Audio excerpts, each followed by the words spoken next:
I'm going to call the meeting to order. It is 6:03.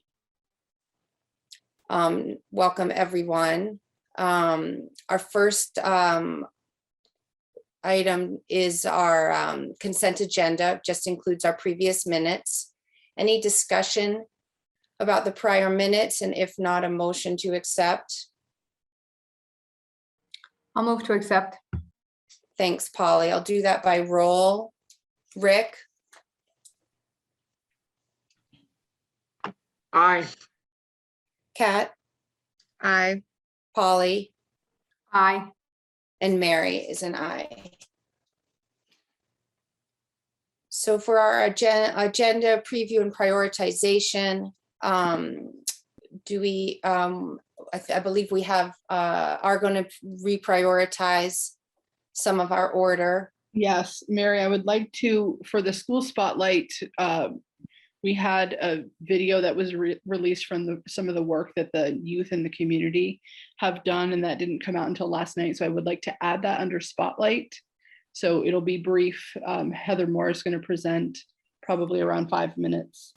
And then I would just like to move the business manager report to after the central office updates. Perfect. That's no problem to do that.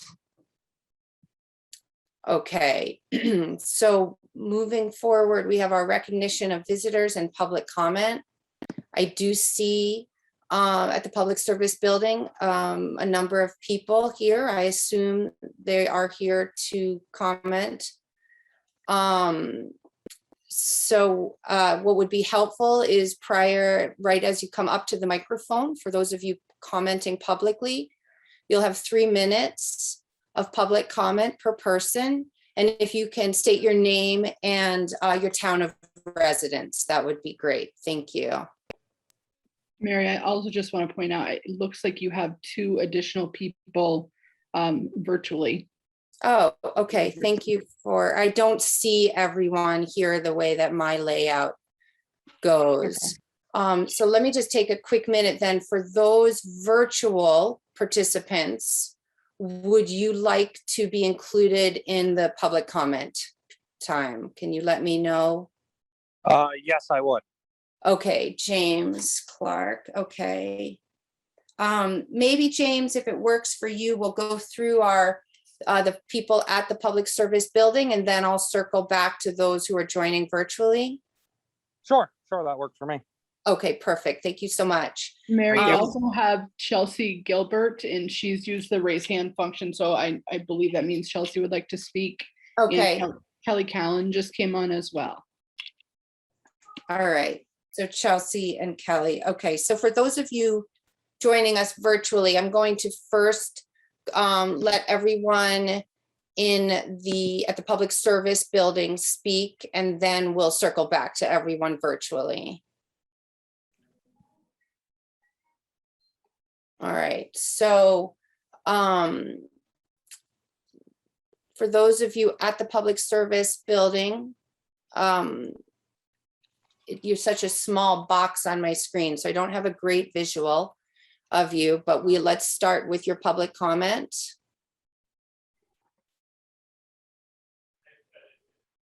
And again, if you can share your name and your town of residence, that would be appreciated. Thank you. My name is Jared Valencourt from Berkshire. Earlier this month, a school board member told us that discussions around gender identity and pronoun use, critical race theory, and diversity, equity, inclusion initiatives are emerging topics that are newer to the educational landscape and are important components of creating equitable learning opportunities. People have contacted us, and we are sharing 5 examples of what has come from the introduction of these policies. First, students were provided a website to use as a resource. Included on this website were discussions on decolonization, which states, colonization is rooted in the history of contact between Europeans and indigenous peoples, but it continues today. The systems of colonization and the racist ideas that go with it still exist. Why is the school providing students with a resource that infers they may be racist because of where their ancestors come from? Second, just today, I was speaking with someone who has a grandchild that goes to one of our high schools. A teacher told him that the United States is the most racist country in the world. This is untrue and unacceptable. Does the school board condone this? Third, freshman students were given an assignment and instructed to provide who they are sexually attracted to, what their religious affiliation is, their personal political views, health and family status, and the gender they identify with. They were then told to discuss their answers with their peers. The school should not be asking students such inappropriate and personal questions. Quite frankly, I believe this assignment was unethical. Students should be taught to discuss private matters in a proper setting instead of with their peers. Fourth, an after-school program is available to middle schoolers and segregates students based on gender and gender identity. We were told that this program will have discussions that relate to barriers that girls and non-binary individuals face in certain STEM fields. Everyone faces barriers. Everyone feels marginalized and feeling disempowered at one time or another. This is not a unique issue for certain groups in a particular field. These types of assignments and programs encourage students to believe that life challenges may be solely due to the group that they identify with. This is dangerous. And fifth, a student in our school district is so uncomfortable with the behaviors of other students who are allowed to identify as animals that they don't want to go to school anymore. What are you doing to protect our students from the negative examples caused by these initiatives? You know, there was a time when labeling students, categorizing, and segregating them based on their identity was recognized as wrong. As a concerned parent, I ask you to consider the potential harm that is done to our children as these policies are introduced. Thank you. Thank you, Jared. You should ask them when you're going to answer your questions. Yes. You should ask them when they're going to answer your questions. No, seriously. She said, when we expect an answer for those questions? Is there another person who would like to comment? Anybody getting up?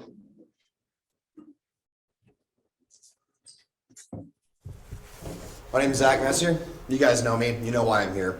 So I'm not going to continue arguing facts with you guys because it doesn't seem like you care. In fact, it's become more and more obvious. The more I come to these meetings, the less you care.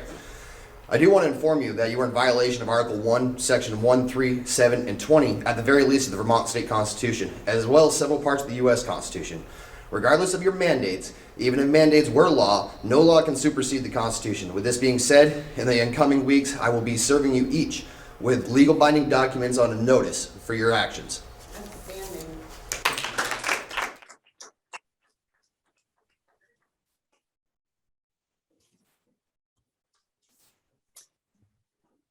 Anyone else? Yeah, I will, yeah. Everyone else. Can you share your name and town of residence? Yes, my name is Sally Hale. I'm right here in Enosburg. Now I'm here because, what? Sorry, how do you spell your last name? Sorry. Hale. Thank you. Go ahead. Okay. So I homeschool 4 of my kids and they will never be going to this school again. Why? Because you guys have overstepped your boundaries and you have decided what is okay and what's not. And what I have seen from just what I have for 3rd grade religion class is the school system is failing them in every single way. I see children in 1 hour that are struggling to breathe, and I know you guys see it. I know your teachers see it, and you sweep it under the rug like it's nothing. I have 1 hour with a group of 6 kids, and I do mass choice. And those kids that choose to mass, I see the side effects of them all the time. And that's 1 hour. Now imagine these kids that are sitting there for an 8 hour plus, that are sitting there. Have you guys even tried to have a mask on for that long? 90-degree heat, you've tried it? Because I can't do it. I can't. Within 10 minutes, I start migraines. I go longer, I will start puking because I can't handle it. Do I need a medical exemption? Do I need a religious exemption? Doesn't really matter. Because here is America, and here we have freedom of choice. And that is all I'm asking. That is all I'm asking, is for you to give these children choice. Because I've heard time and time again from my sister who's in the school system, that she gets yelled at even if she pulls it under her nose just to breathe. The kids are suffocating. And I'm not seeing anyone who is standing up and who cares. That's all.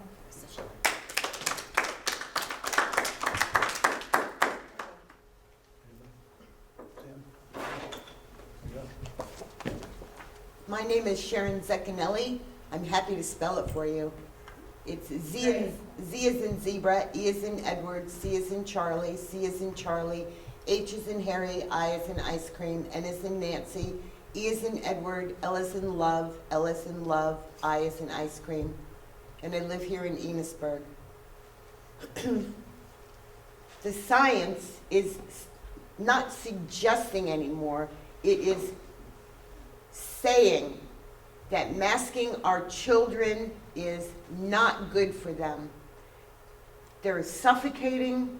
You know, do you know that there are some teachers who are using, I guess there's a time in the school where they should be, they're allowed to not wear their masks, but there are teachers who are using that as a disciplinary measure. That's just not right. That's not right.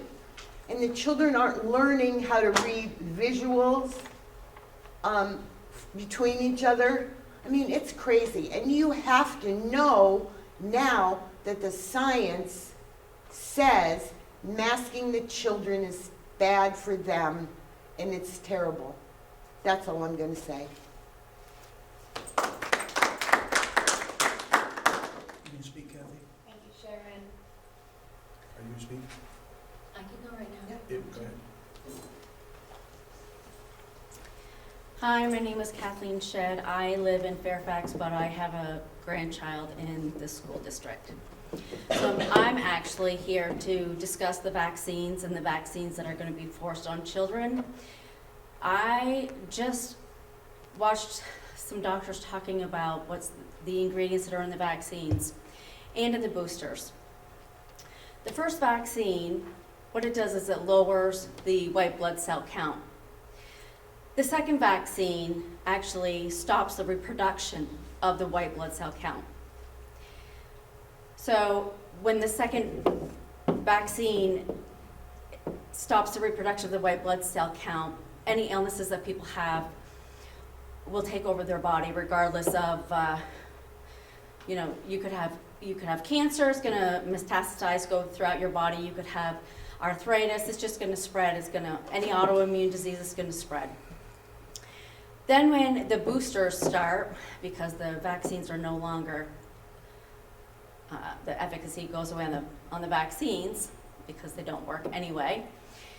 The boosters have 81 different bacteria involved that are inside of the booster.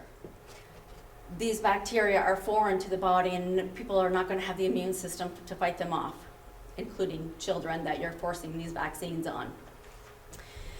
When they have the different bacteria in their body, they're saying that with each dose, 30% of the population will die.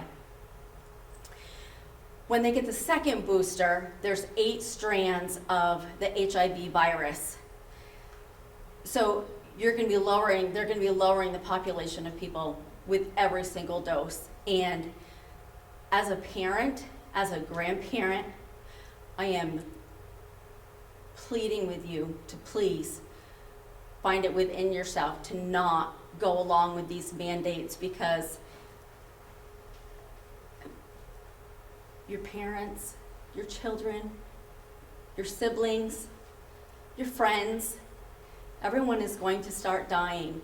And if you look at the VAERS reporting, you can see there's already over 1 million adverse effects that are being documented from these vaccines.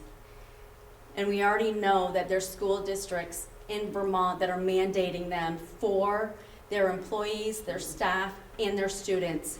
And when they lower the age to 5 years old, this is criminal because there is no long-term effects. The studies done on the effects of these vaccines. And if you're going to stand behind these mandates, you should each be held liable for the death that's going to be coming, and it will be on your hands. And I can only say that as a human being, I would hope that you have the decency within you to look beyond any money that your school is getting, because we know it's all motivated by money.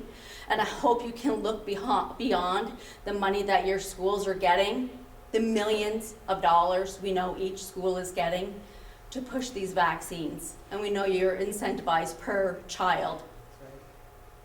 So with that, I'm going to leave with that, and I will say that I will never allow a family member of mine that I have control over to get this vaccine. And I can't stop everybody from getting it, but I'm not going to stop talking about this ever. And I really hope that all of you look into all of this and don't take anyone else's word for it. Do your own research and protect yourself and protect your children, protect your family, because none of us matter really to any of them. It's all about money.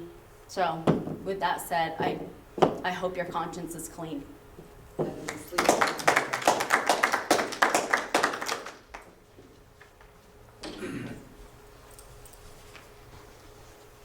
My name is Jim Sexton, S-E-X-T-O-N. I'm from Essex, Vermont. I travel all over the state, going to school boards. And the first thing I would like to acknowledge is I appreciate all of the members of the school board that are paying attention to this conversation. I've been watching you, you're listening. I hope you're hearing. Because I've been to school board meetings when they completely disregard everybody talking. So I want to thank you for paying attention tonight. I want to address a couple of things. My friend Zach said he's not going to talk about statistics. My friend Kathy said she's going to talk about vaccines. I want you all to answer one question. I don't care when you do it, but I want you to make it public knowledge to the people in this town. We have documentation. I have made these packets up. We have documentation proving that the masks are causing physical and psychological damage to the children. I want to see if any one of you can provide any documentation that proves they aren't. It's a redundant question because you can't. There are no studies that prove the masks are safe, but there are studies that prove they're hurting the kids, physically and psychologically. There's documentation proof. I'll be happy to leave this or make other copies for anybody that wants one. But every time I go to the school boards, they say, no, we don't need it. We don't want it. And we touch on something Kathy said. It's because the school boards are cashing in on this. And it's not just the money from the COVID money. It's the reward from Scott saying, you guys get a higher vaccination rate, a higher mask rate, we're going to reward your schools, which is going to punish schools for people who protect their children. Illegal, unconstitutional, discriminatory. Flat out, period. So what I want you all to realize is that this is coming to an end. People are going to say no more, and if you keep on pushing it, you will be personally held responsible. Not by me, not by the town's members, but legally. There are going to be challenges to this, and you are going to face repercussions. But I don't really care about that. I'm a Christian. I'm a father and a grandfather, and I care about my kids. And I go all over the state fighting for other people's kids, because a lot of people don't fight for them. This place should be packed. Every parent in this school district should be here, and they're not. So we'll fight for them, and we'll fight for their children, because it's the right thing to do. You all need to fight for them too. You need to stop. You need to stop and put the money aside and say, you know what, Governor Scott, we don't want it. It's dirty. Because you are segregating our students over other students in this state. We don't want it no more. We're going to protect our children. We're going to fight for our children. Like I said, I've got legal documentation. A legal study was done, actually by a woman who was a teacher in northern Vermont. And she resigned because of the mask mandates and the vaccine pushing. And she did a 29-page study. And I've got a synopsis on this document. I've given hundreds out all over the state, and you're all welcome to one. But like my friend Zach says, maybe you're not interested in the facts. You gotta make a decision. Do you care more about George Washington, or do you care more about the kids in the schools? That's what you guys gotta start doing. Thank you for listening to me.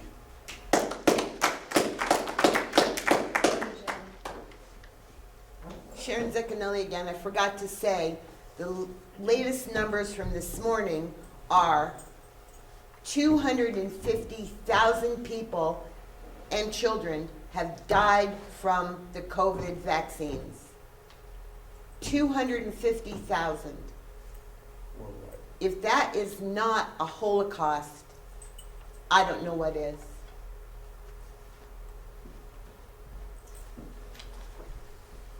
Wait till Mr. Clark has a chat with him. Mr. Clark's gonna have a chat with him. Oh, good. Would anyone else in the public safety building like to comment before I move toward to our online virtual guests? Okay, thank you all. So James Clark, are you still interested in speaking? Yes, I am. Great, thank you. Go ahead. So I am on this because I actually just pushed this through my school. Legally, there's nothing that the school board, the school, the superintendent, no one can force our kids to wear masks. And the only reason I know this is because I put my kids in school every day without a mask. If you separate them or treat them any differently, it's a discrimination, which parents could sue if they so choose.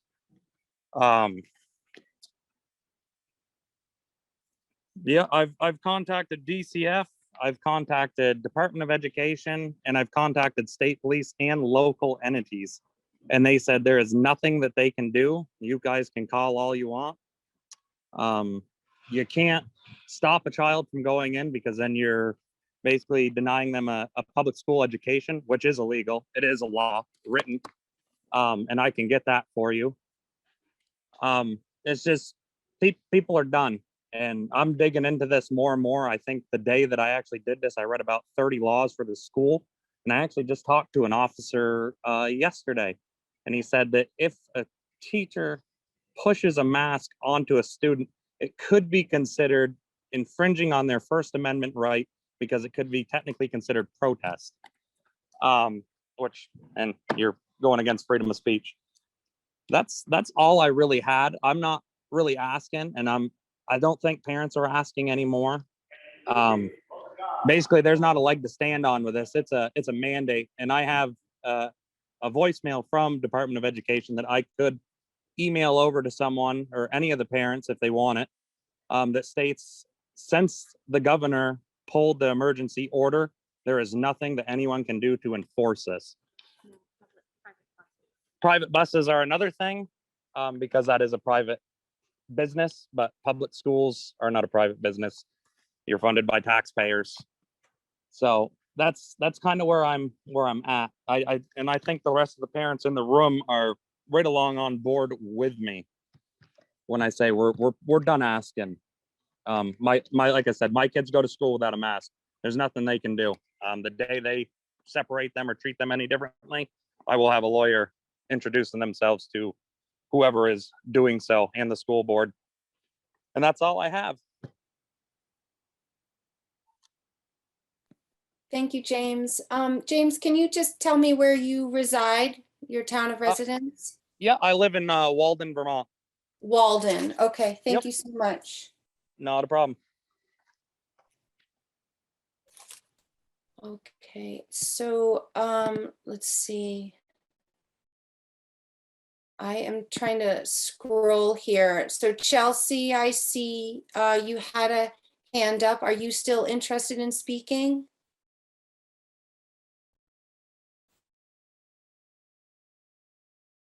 Chelsea Green or Gilbert, sorry.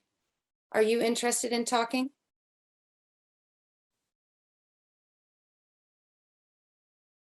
You're muted. So how about you? I see, Kelly Callan as well. Are you interested in speaking for a public comment?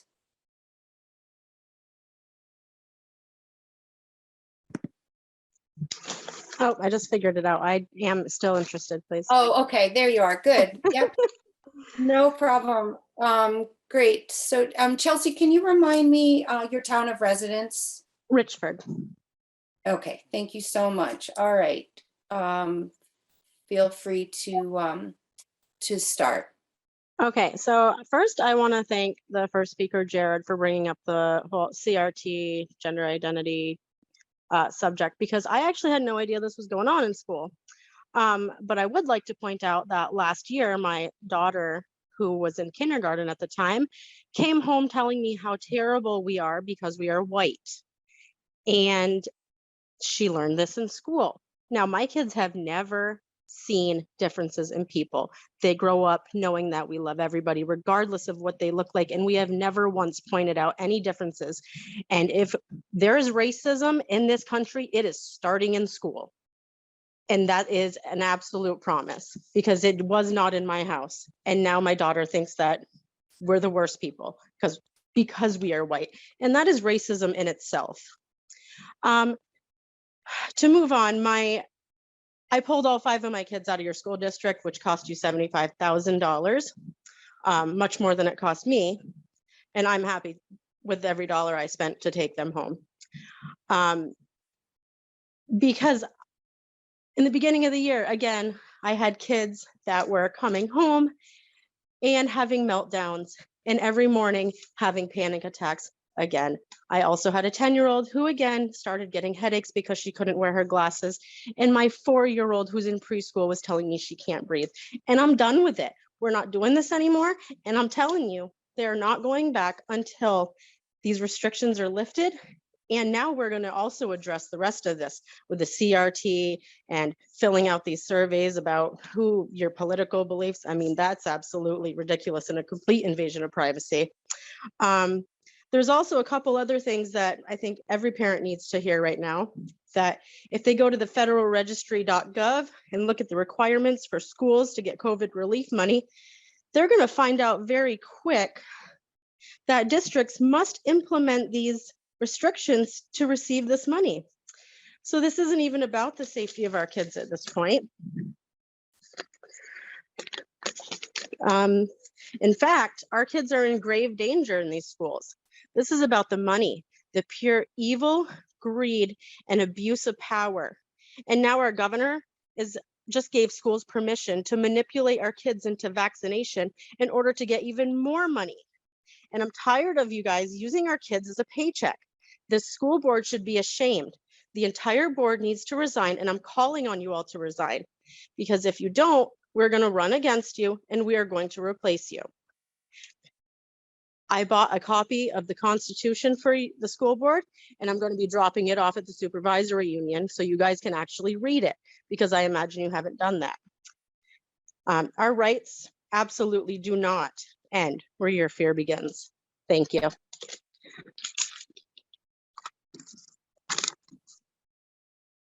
Thank you, Chelsea. And then I believe Kelly Callan, are you interested in speaking?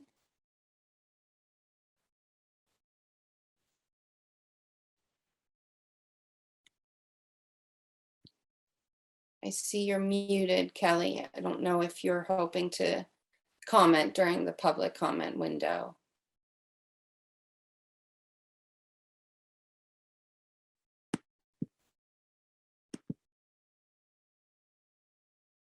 Okay, Lynn, I'm assuming that she's not interested in speaking. Okay. And I can't, like I said, my screen layout's a little odd. I just want to make sure I'm not missing anyone. I don't see anyone else. I don't see anyone else. Okay. Okay, great. So, moving on then, sorry, I'm trying to find my.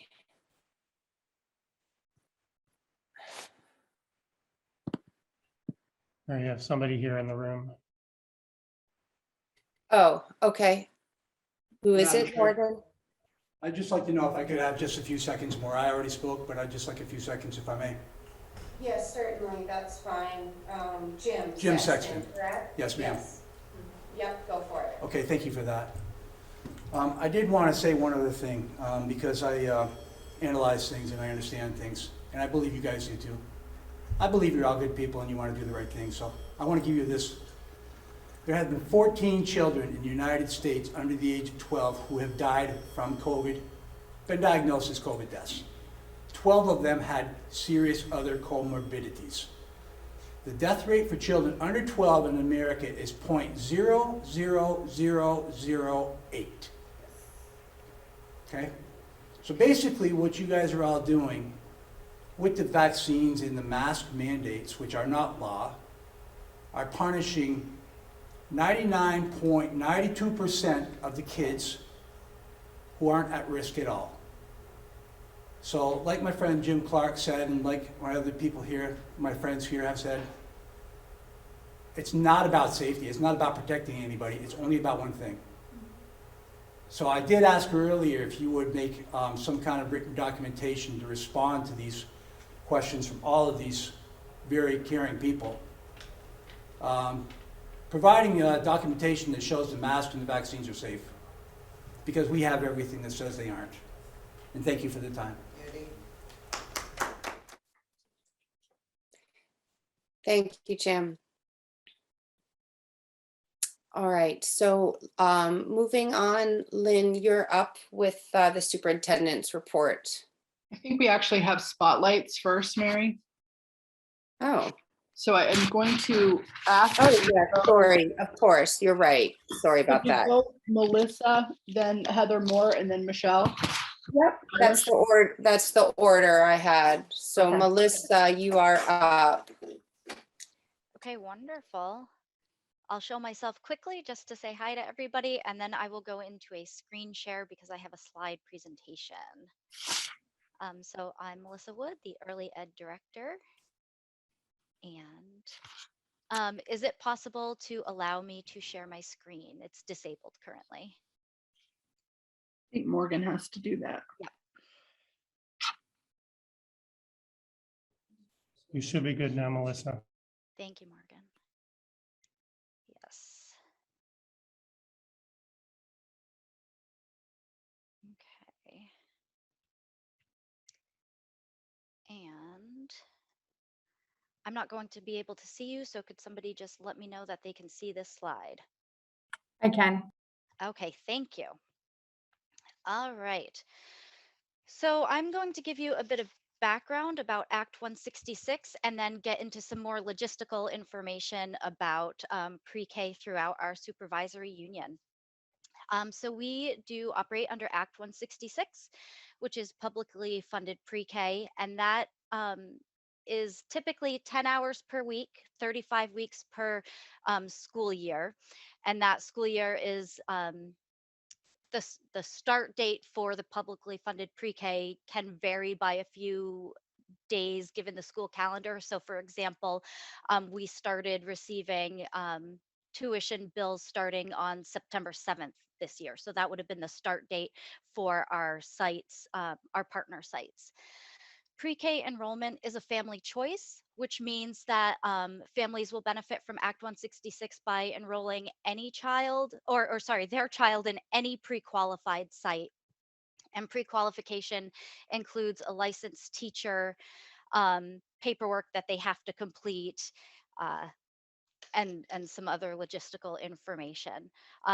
Though they do not have to enroll their child in a pre-qualified site, but they also don't receive the funding if the site isn't pre-qualified. If the child turns 3 after the cutoff of September 1st, generally, that they are not qualified as their 3-year-old year.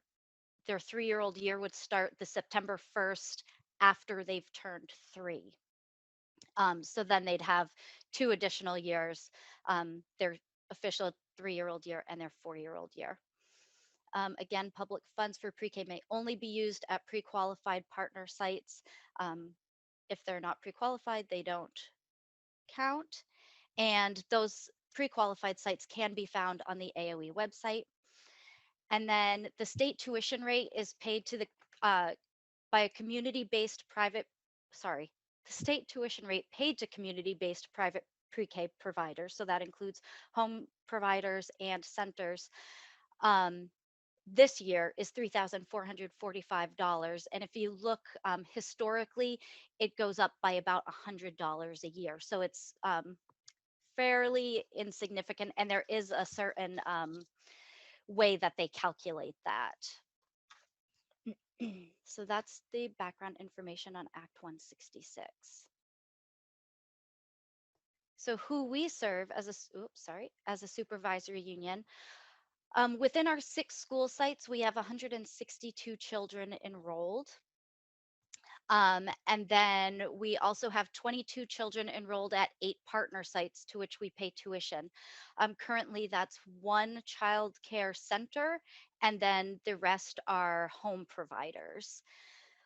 The partner sites are pre-qualified sites, both in and out of our area. So for example, we do pay tuition to a child care center or preschool, if you will, in South Burlington. That's one site. And so essentially, because parents have choice, they can choose to send their child to any pre-qualified site within or without of our county.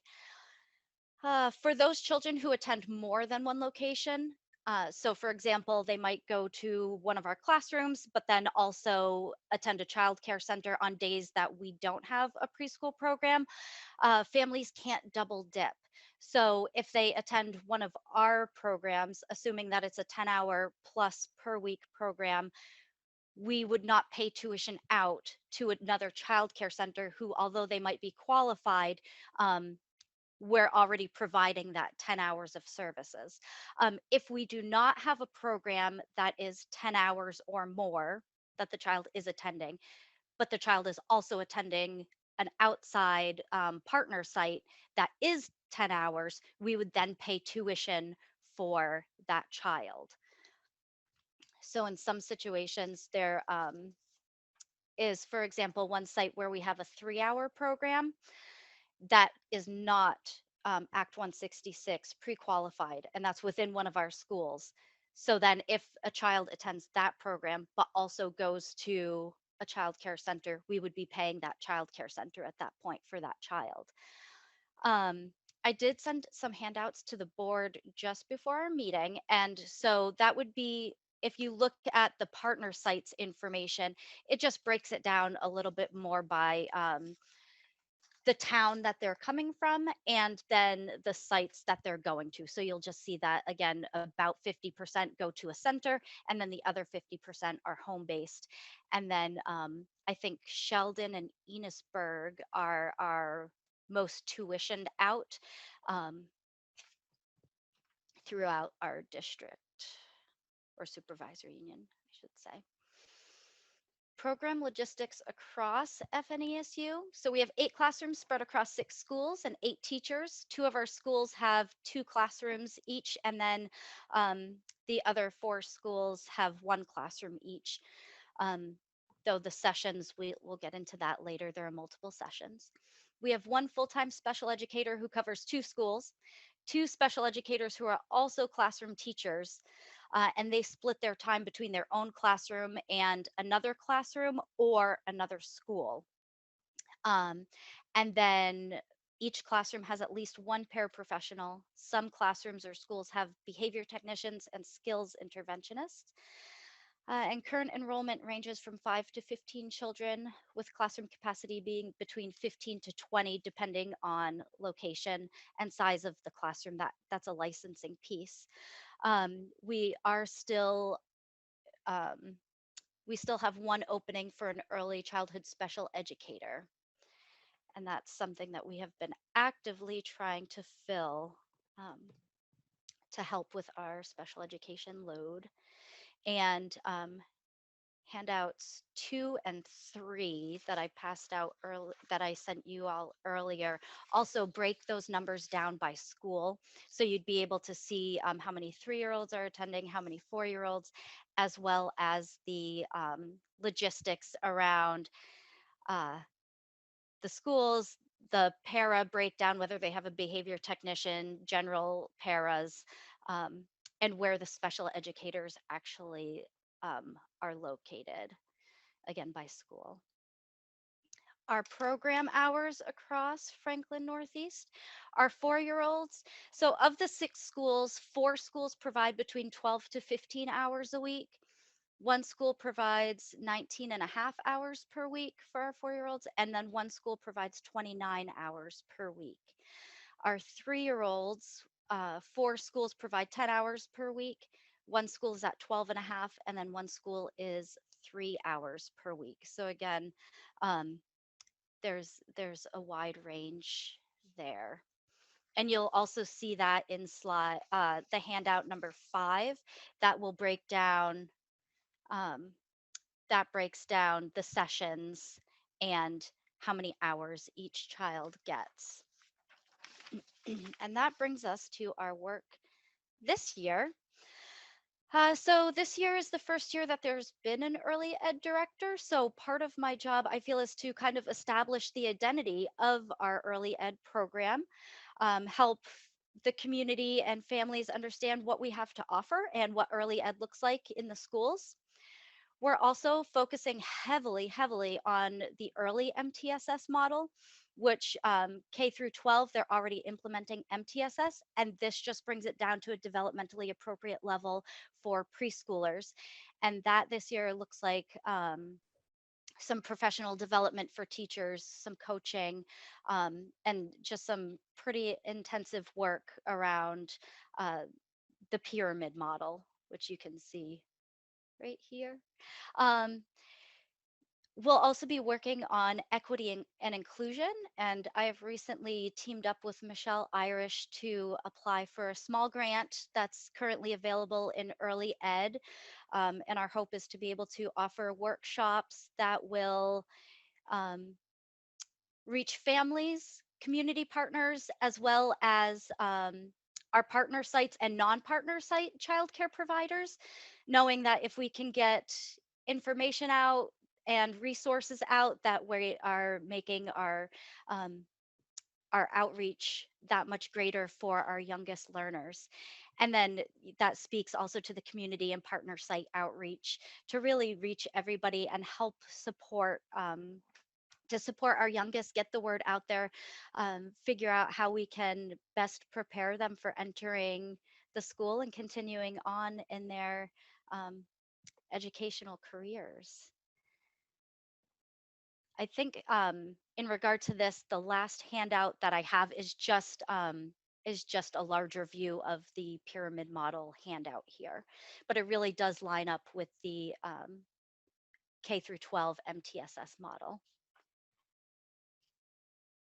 And that is, I'm going to stop sharing now. That is the end of my presentation. Melissa, I just had a question about the enrollment numbers. Mm-hmm.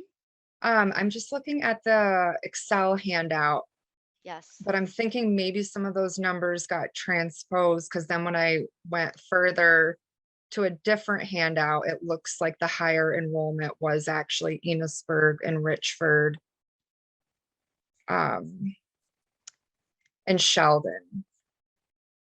So I just wanted to confirm that Enosburg and Richford each had like up in the 20s for the 4-year-olds, but they each have 2 classrooms. Is that correct? Yes, that's correct. I just haven't doubled them. So actually, so for 3-year-olds, so Richford's format, and it kind of speaks to it on that on handout 4, I believe, where it shows the actual sessions. At Richford, they have a 5-day-a-week program for their 4-year-olds, and they offer 2-day sessions to their 3-year-olds, and they roll those 3-year-olds into the 4-year-old classes. So they'll have, say, 13, and I know they're not at full capacity, but for example, they would have 12 4-year-olds, sorry, and then 3 3-year-olds to build it up to their 15 ideal enrollment. So that's where it looks like the numbers might be a little funky, but I do believe you're right. For Enosburg, those numbers should be doubled because they are at capacity or very close. Well, So yeah, and it had just kind of struck me because it said Montgomery on the Excel sheet had 24 4-year-olds, but then on the handout, yes, so and that also accounts for Montgomery has different sessions. So you might actually be right. But let me check because some have AM sessions and PM sessions. So it might seem that a smaller school would have more students because they might have 12 4-year-olds coming in the morning and then 12 4-year-olds coming in the afternoon. So you might see 14 in one school, but it's in two different sessions. I did not break it down by session. Melissa, could you take a look at those numbers and then get an updated Yes. spreadsheet out to the board?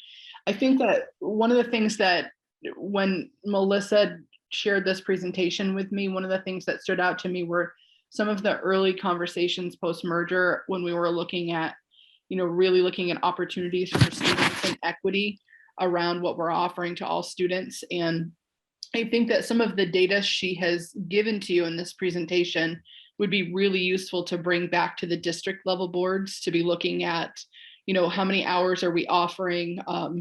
Not saying that we need to be exactly equal, but are we equitable? Are we providing equitable opportunities to our children in early education? And the other piece is also around the important data to just look at in terms of equity is that minimum, that 10-hour minimum, and those numbers around the communities that we're paying for more of the partner site participation in certain communities. And some of that naturally is just going to happen because of the geography. But just those are important data points. And I think there are some pieces you could glean from that to further enhance some of those equity conversations at the district level. Melissa, thank you for sharing all of that. That was very helpful. Yeah, I was actually going to ask how come Sheldon was only 3 for the 3-year-olds. So that actually was going to be my question. And then what is the idea? Do they have ideal numbers for 3-year-olds and 4-year-olds for number of hours that they should participate? So there isn't. There was a kind of an informal survey that went around. I believe it was Addison that's looking to increase make their public pre-K more robust, and they sent a questionnaire around the state, and arguably 25 to 40 hours was the overwhelming ideal for early ed. I think some of the struggle is around licensing that we can't get around. Some practitioners believe it's better to have a 5-hour a day program because then you don't get into that rest period. And then other practitioners believe like we want them in school as much as possible. So we're going to have the same length of day as everybody else. And we're going to include that rest time because for licensing above 5 hours, you need a rest time. So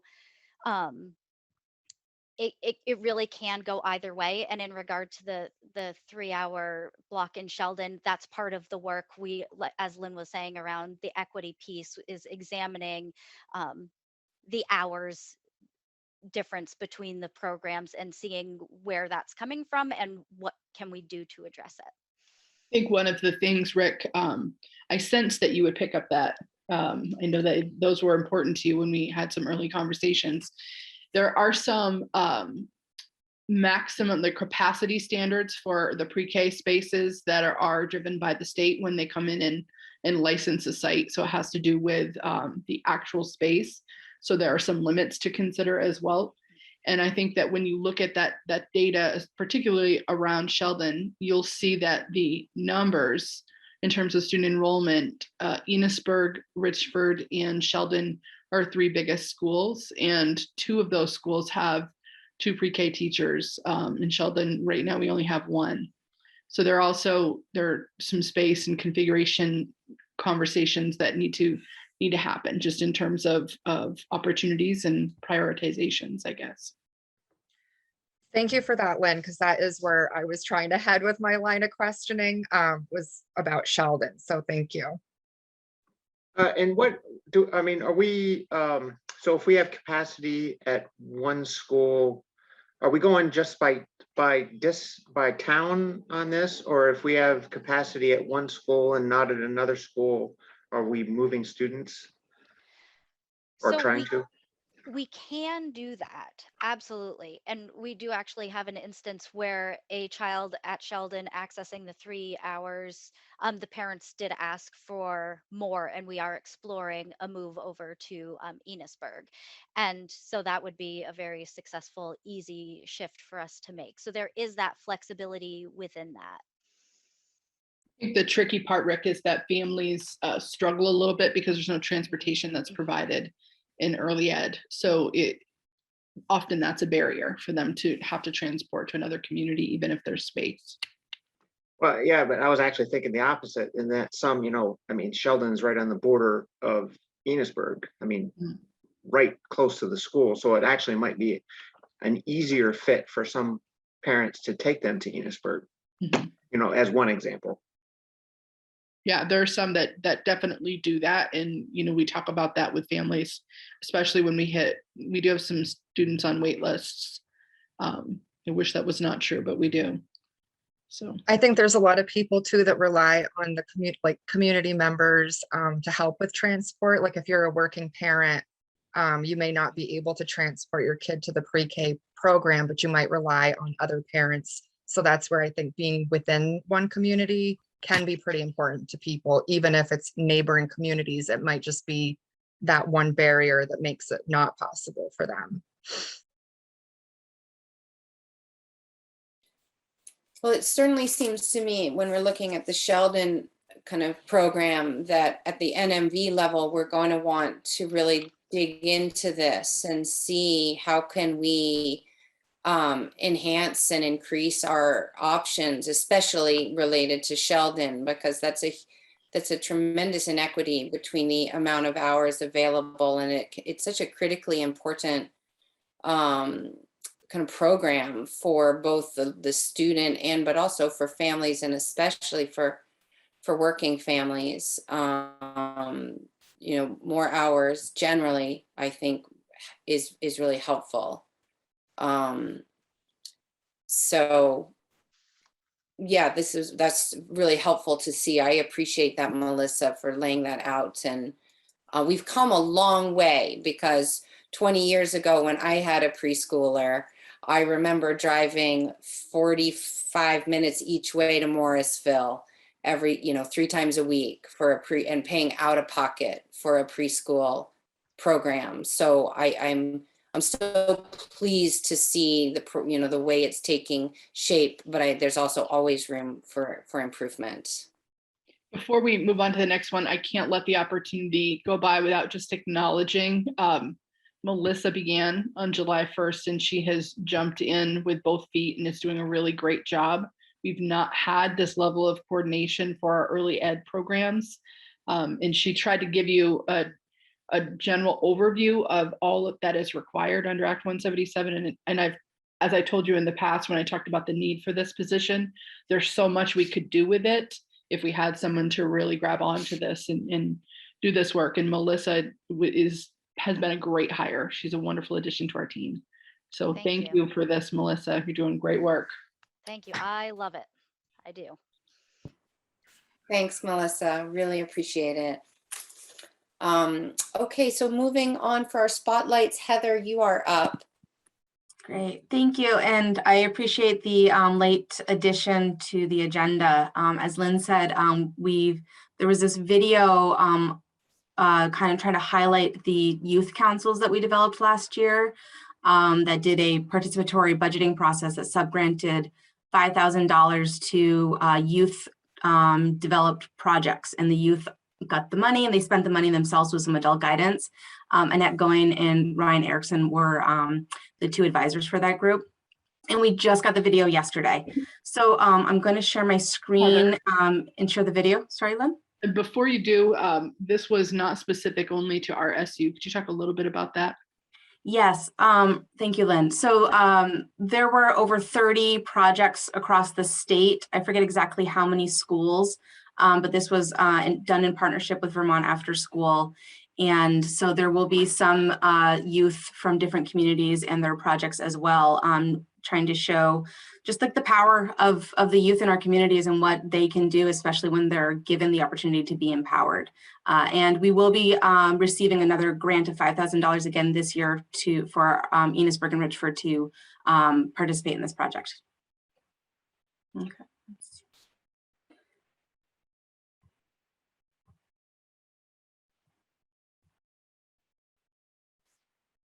Okay, can everybody see my screen?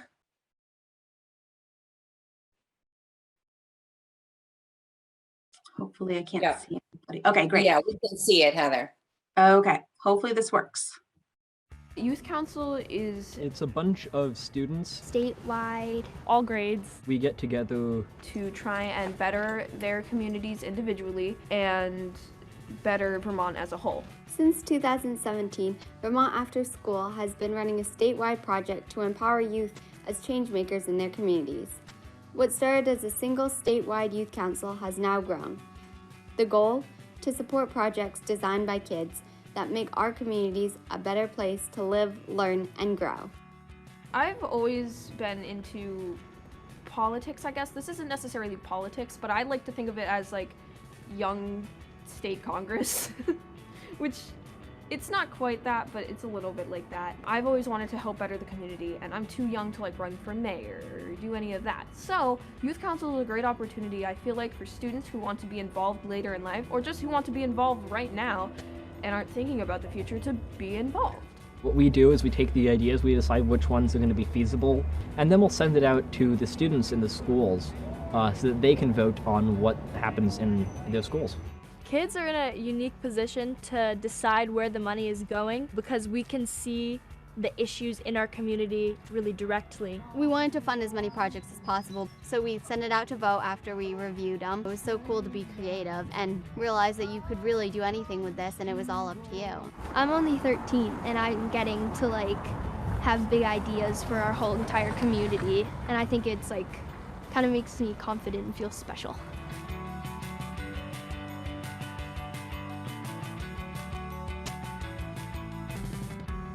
Actually, I have no experience with animals. I've never had a pet, not even a goldfish. So this is kind of a first for me. We've gone through the process of getting voted, getting the money. We got 10 chickens, and one of them we think's a rooster. We're gonna use the eggs for the school and the around community. I think it was a really good experience, and I, along with all the other people in the group, I feel like we all learned a lot more and we learned how to collaborate. It's just exciting to see it finally happening. The project that I've been working on is to make an awesome gaming room for all the kids of Northfield Middle High School. In a way, we're trying to make a new way of learning. I'm hoping it's going to last even past my time here. I would say the biggest thing I've learned is just how much it takes to make an idea become reality. This is Create and Skate, the event that me and some friends organized. We have people doing art and skating. Outright Vermont sent an email out to vote on different projects. It was participatory budgeting. Me and two other friends who were on that budgeting board were we might as well do a project because it looks interesting. Youth have a lot of good opinions and good takes and ideas. It's always worth it to try to make your voice heard if you have the chance and if you're able to. So it starts in January with this idea. The idea process took way longer than we want to admit to. We finally got our drafts done and everything, what we wanted to do, what we think we would need and everything like that, and then that's where the grant came in. This will be a thing seen by every student every day. I guess I wanted to convey that this community is accepting of everybody. When you see our school and our, we're usually depicted as a white marauder, and so to be able to change that and put a gap in that and have different images of what that can be and different images of what our school can be, that's really powerful to me. Because not only is it we're getting this message out, a little bit of it's too, it's oh wow, I did that. And it feels really good.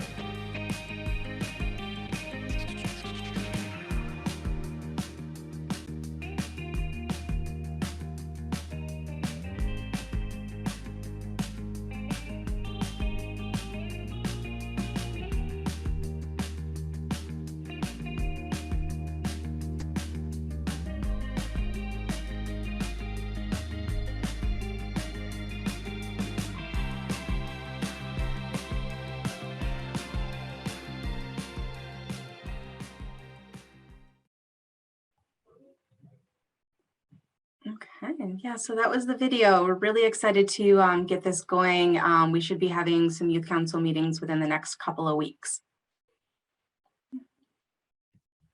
Thank you for sharing that, Heather. You're welcome.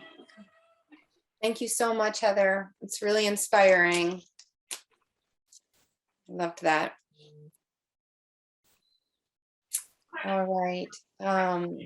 So moving on for our spotlight, we've got Michelle Irish.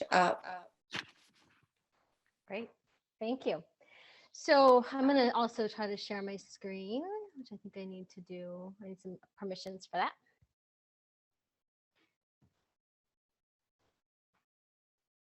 Oops, okay.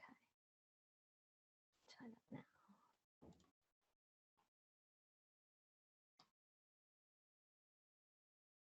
Okay, can you see that okay?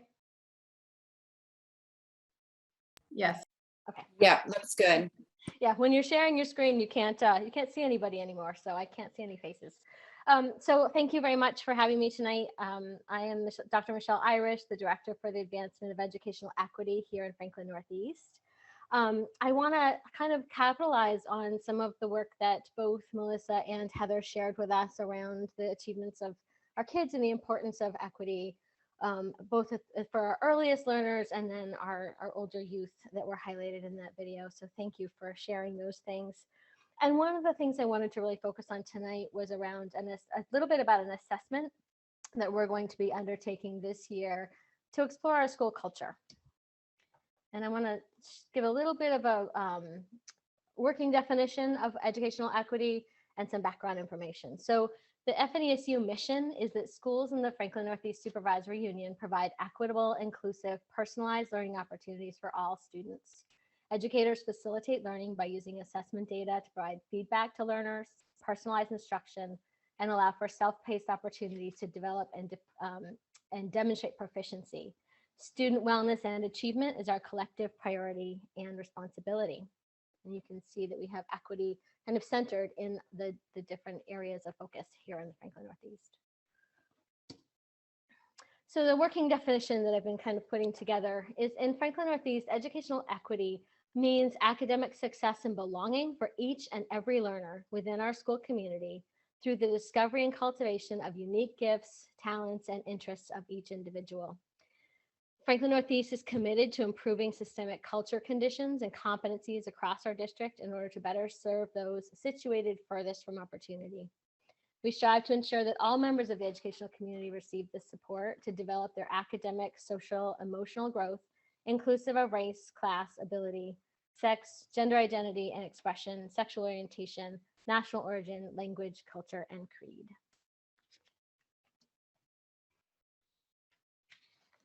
So I want to start with a little bit of data that we have we've collected here in the district. So the next few slides will present some information about our students in Franklin Northeast and help us get a picture of our students and their needs. As we've been learning in our work on professional learning communities with Jason Andrews, it is, he reinforces it's okay to be where you are, no matter where you are. It's just not okay to stay there. So we have 125 students who are in the global majority here in Franklin Northeast identified as Black, Indigenous, and people of color. That's as of October 7th of this year, which represents 6.5% of our students. This number might be on the low side because there were 17 of our students who were not classified by race or declined to identify race in PowerSchool, so that might be a lower number potentially. This is not an insignificant number. This is as large as almost any single grade of students in our district. It's nearly the same number of students in all of Bakersfield Elementary and Middle School.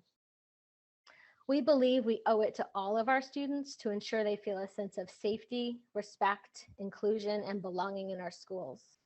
We're working to develop our equity lens as we examine our own teaching practices, influence on our institutional culture. We're committed to ongoing sustainable progress toward a culture of equity in the learning environment with educational resources for students, staff, and administrative policies and procedures. So these are the special ed numbers in our district. They range from 9% to 25% identified as being eligible for special education. This was in the 1920 school year. And so pre-pandemic data. The state average is 12%. The national average is just over 14%. Currently, only 2 of our schools within our SU actually fall within those state and national averages. So it's a reminder, it's okay to be where we are, no matter where we are, but it's not okay to stay here. We do have a goal to expand our MTSS system, expand the way we're delivering first instruction so we can meet more needs of more kids without being in special education. We have our economically disadvantaged numbers. Our schools range from 41% to 98% identified as economic disadvantage. In 2017, the national average was 12 to 42%. We know we can't control the economic status of the students we serve. We do control the effectiveness of our instruction and the time and support students receive in our system. We control our assessment and progress monitoring, and we control our commitment to ensuring proficiency. We control where we invest our human and material resources. A little bit of pre-pandemic SBAC data. The data for last spring has not been released yet, but this is from pre-pandemic. So 4 of our schools have been identified by the Agency of Education as in need of support due to equity gaps. A student's economic or disability status is not within our control.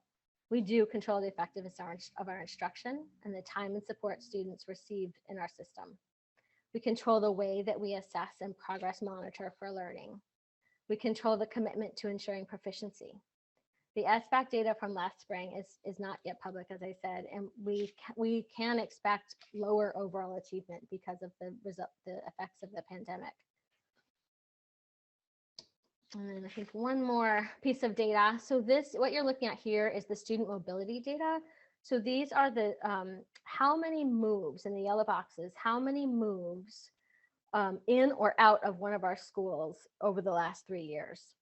So research tells us that moving has an average impact of 3 months of learning loss. Luckily, there are things we can do to mitigate the impact on our students. And one of those things is to have as much consistency within our SU as possible. If a student moves from Berkshire to Richford, for example, but they move into familiar procedures, programs, and language, it will lessen the learning loss.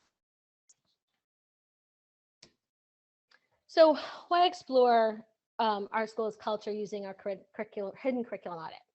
Our district policy states that equity involves acknowledging and disrupting inequitable practices, acknowledging biases, employing practices that reflect the reality that all students will learn, and creating inclusive multicultural school environments for adults and children.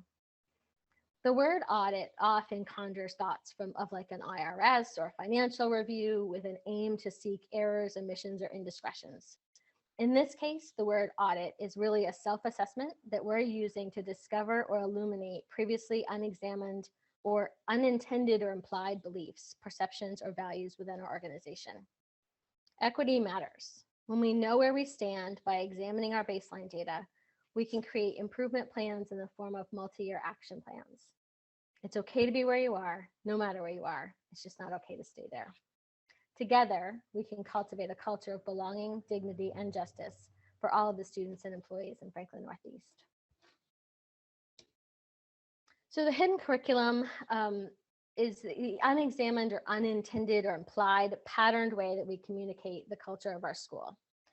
This audit tool that we're using leads us to explore equity in the hidden curriculum through identity lenses, including disability, race, ethnicity, religion, gender, sexual orientation, economic disadvantage, etc. We'll be exploring the expression of our beliefs and our assumptions about who and what is important, who or what is represented or excluded, what knowledge is important, and who has or does not have access to information. The hidden curriculum is really the outward-facing expression of our perspectives and values, our informal ways of being, and how we define common experiences.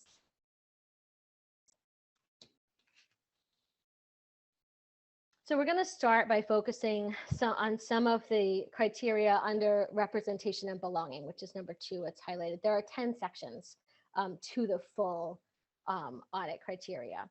So looking at representation and belonging, we're going to be looking at concrete imagery around the schools, mascots, slogans, and other symbols, how culture and diversity is represented, who belongs on representative councils, affinity groups, and other structures that allow for student voice, self-advocacy, and leadership. And we're also going to be looking at whether our language and terminology is inclusive, affirming, and accurate. Where do we see evidence of deficit-based terms that define a person by their challenges or experiences? So who will be conducting this audit? Each school has a team of building level equity advocates that will be trained to use the tool with the support of their building leaders. There's 39 people altogether across 12 schools and programs. These teams will bring the tool back to the faculty and support classroom teachers in beginning to collect the data, one section at a time, and probably 1 or 2 criteria at a time. The teams will be meeting as a district cohort on a monthly basis to share resources, solve problems of practice, and support one another to move the work forward. And finally, what will be done with this data? So the data is going to be analyzed as it rolls in, making decisions about what small improvements might be able to be made in the short term while strategically preparing to build a multi-year action plan. The district equity leadership team will help with the data analysis and synthesis, providing recommendations to inform that multi-year action plan to the board. And I think I can stop my share. There we go.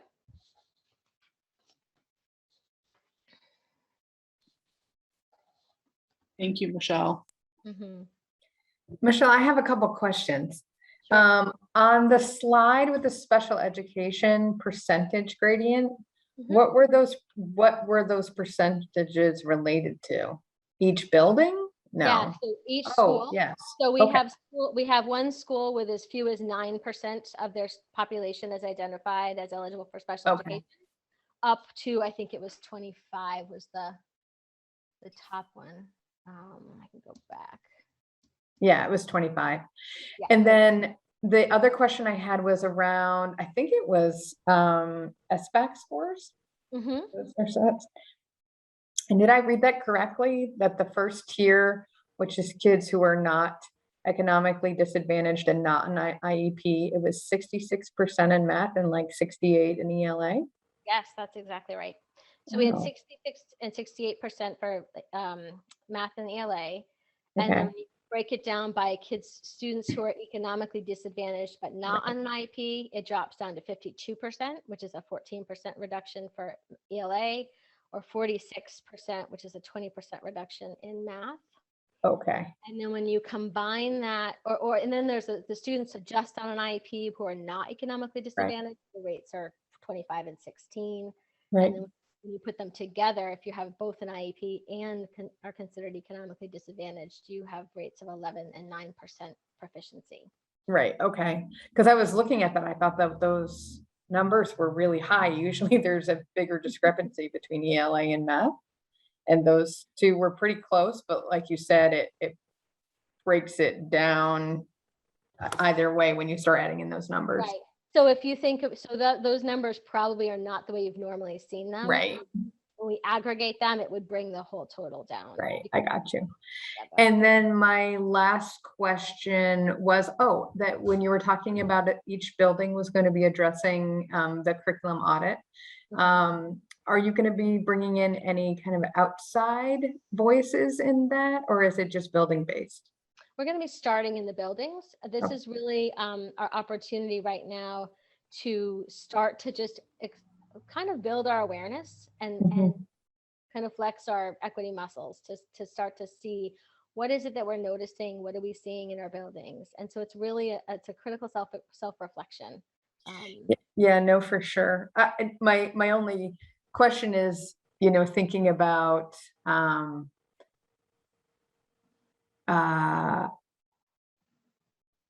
how diverse is the group, right?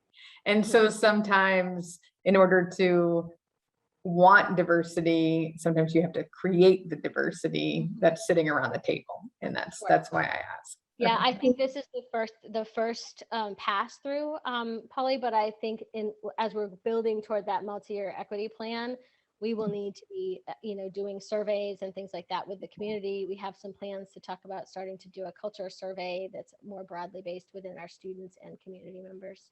Right. It's pretty detailed, Polly. One of the things that stood out to me is that it gets right down to the level of like accessibility. And when we first started talking about this, someone said, how do people enter your buildings?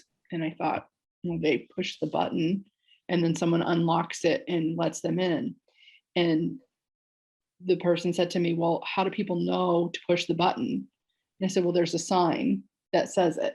And so they just asked the question about, do you have English language learners? And is that sign accessible to all families, or is it only accessible to your English speaking families? And are there visually impaired people? How would a visually impaired person know how to enter your building? And it just kind of, in my mind, I wanted to believe we're pretty accessible, but it makes you really look at things in a different way to make sure that if all means all to us, which we've heard this board and our leaders really commit to that, all means all, we have to consider all as we're moving forward to make sure that access and opportunity is really there for all of them. Michelle, are all students included in the audit, or is it like a random selection? And then does it also cover all ages, or does it only go down to a certain age? That's a good question. No, so the audit's actually being conducted by the teachers. So the instructional staff are the ones collecting the data. So it will be pre-K through 12. We have people from the whole system. Melissa's there representing. Heather's doing it with her after school folks, her LEAP folks. So it's going to be a pretty comprehensive look in every building, the full day, all the way down from pre-K to 12. And the tech center and all the schools are involved. So Michelle, do you have a sense of how our student moves compare with other districts in the state? Higher, lower, same? You saw the boxes there. Yeah, student moves. I don't have a sense of that, Rick. I'm not sure we have access to that kind of data in any other way. Lynn, do you know of any? That's a hard data point to get at, and I firmly believe it's an important data point, because we've said for years that our student population is highly mobile, and we see that impact that it takes them time between each move to really recapture the learning that's lost. It's not anything that exists on a state reporting system, Rick, but it's something that I've definitely called for in the past and will continue to, because I would love to see how it compares across the state, and then looking at that in comparison to overall performance. I mean, what we did is we did it kind of the hard way and asked our registrars to go through their lists for those years and to determine, how many of those students had moved in or out. So we'll keep working on trying to get that to be a more general data point.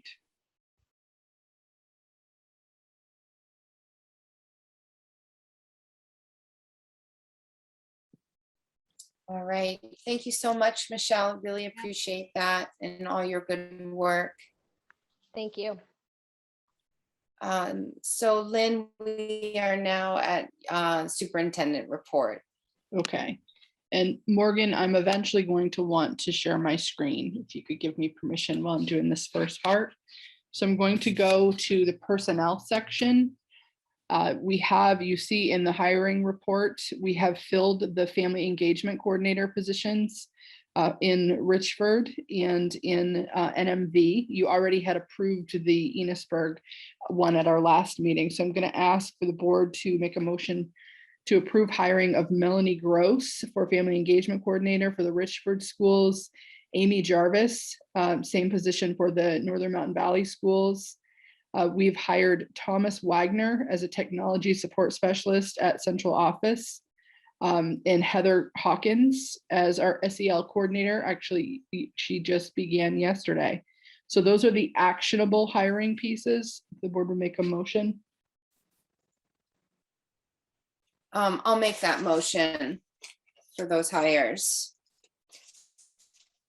By roll, Rick? Aye.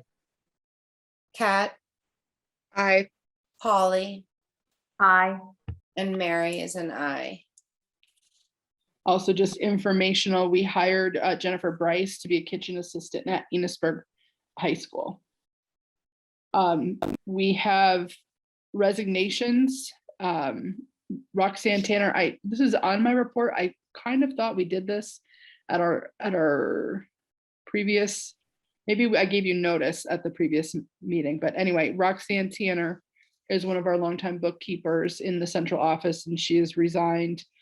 Heather Hawkins had a BCBA position, board certified behavior analyst position for us. So she resigned from that position to take the SEL coordinator position.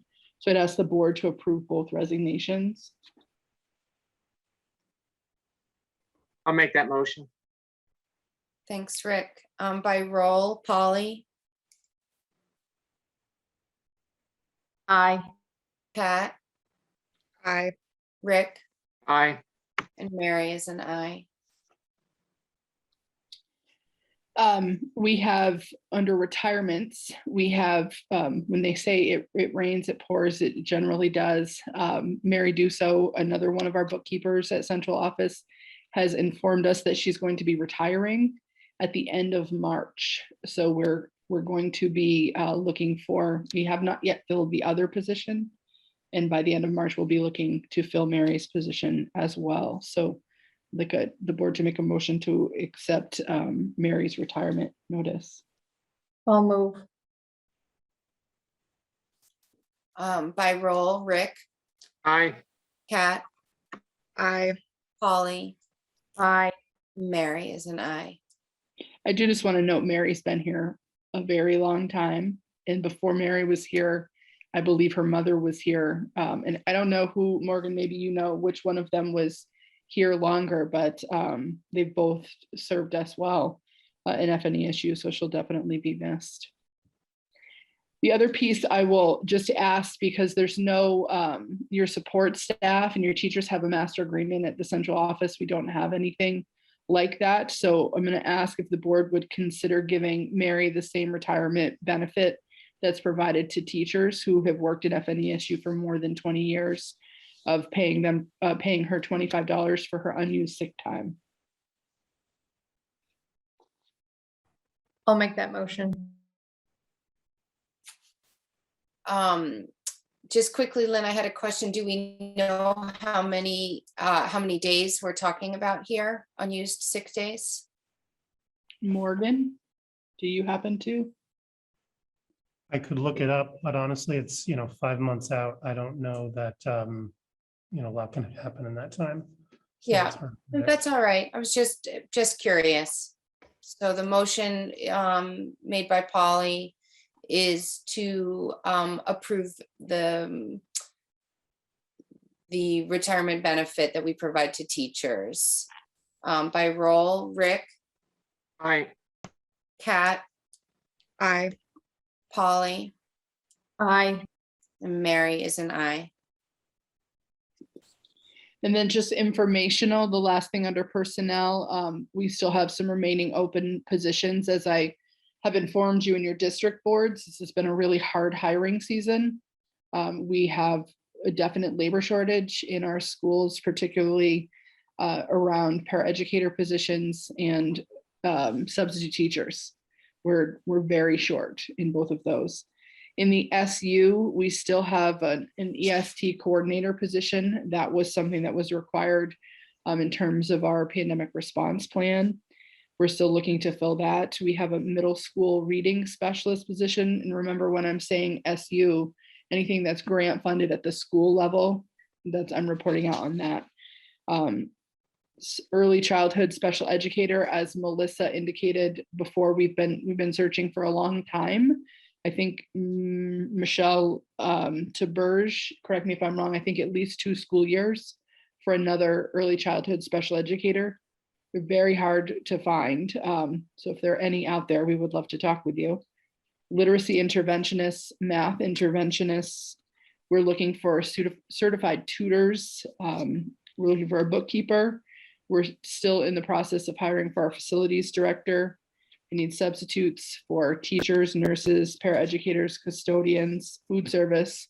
For LEAPS instructors, special educators, I'm sorry, I kind of rolled that all together. BCBA and an ELL teacher. So I need to back that up a little.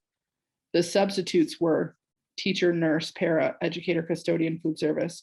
We're also looking for LEAPS instructors, special educators, a BCBA, board certified behavior analyst, and an ELL teacher. So we have a significant increase in the number of students this year.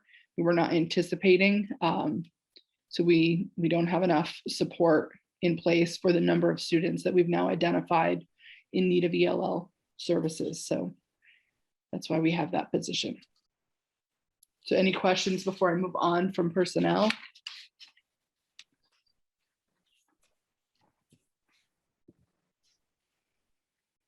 Hold on one second. I'm going to go into pandemic response updates. I'm just going to give you an overview of the number of cases we've had to date, and this is evolving. So some of the numbers are a little bit squishy because there were some that came in today. So I don't have a complete data set for some of these. I do know that the number that is solid is we've had 71 cases to date. 44 of those cases were at school while infectious. 20 of those 44 that were at school while 20 of the 71 were of unvaccinated, vaccine eligible individuals. And 7 of our cases have been in vaccinated individuals. So there's your current snapshot of what the FNESU data looks like. In terms of mitigation measures, we still have masking as an expectation in place. So we have a masking policy for all of FNESU. We are hearing that I think most people know that the masking piece has been extended. They had talked about connecting it to vaccine rates at the state level, and that was extended from 10 days into the school year until October and is now pushed back into November. We have, with the number of cases that we've had so far in FNESU, we've been doing a tremendous amount of contact tracing to try to determine who meets the definition of close contact. And that has been incredibly laborious for our principals and for our school nurses, and frustrating for our families and our students, because we definitely have several who have been identified several times because we have had so many cases. So right now we're seeing some patterns. Some schools are getting hit harder than other schools, which they're struggling a little bit just with the amount of time they're spending on the contact tracing efforts. We are expecting some changing guidance around contact tracing from the state level. So I'll be watching for that maybe as early as this week. So I'll report out once we receive those changes. The state has introduced several new testing programs, and I'm just going to give you a high-level overview of each of them. The surveillance testing you knew about earlier in the year. That was something that we had tried to get up and running in the beginning, and we had some technical difficulties, and then we had some staffing difficulties to try to get the amount of time necessary to get that rolling. So we have not been able to get surveillance testing up and running. At this point, it really feels as though that is deprioritized a little bit in favor of some of the other testing programs that the state has introduced. One of the newer programs is the first time that the state has recommended that we use rapid antigen tests. So the test to stay program is something that they're just beginning to roll out and introduce. They have, they did a quick communication about that, and there were some logistical things that they didn't have enough information about. So I think that they've gone back to try to figure out some of the logistics around it. So given the capacity that we have in the staff we have available to us, we want to prioritize the test to stay program. We're anticipating we're going to struggle a little with the labor that will take. So we're doing some proactive planning around how could we logistically navigate this with the staff that we have. So our nurses are working hard to figure that out. essentially what would happen is, instead of, if you were identified as a close contact, and as long as you were symptom free, you would not have to, if you were unvaccinated, you wouldn't have to quarantine. You could do the rapid antigen test for 7 days in a row. And if at the end of the 7th day, you're still negative, you can come out of that kind of quarantine determination. So it would keep kids in school more, which is ultimately what we all want.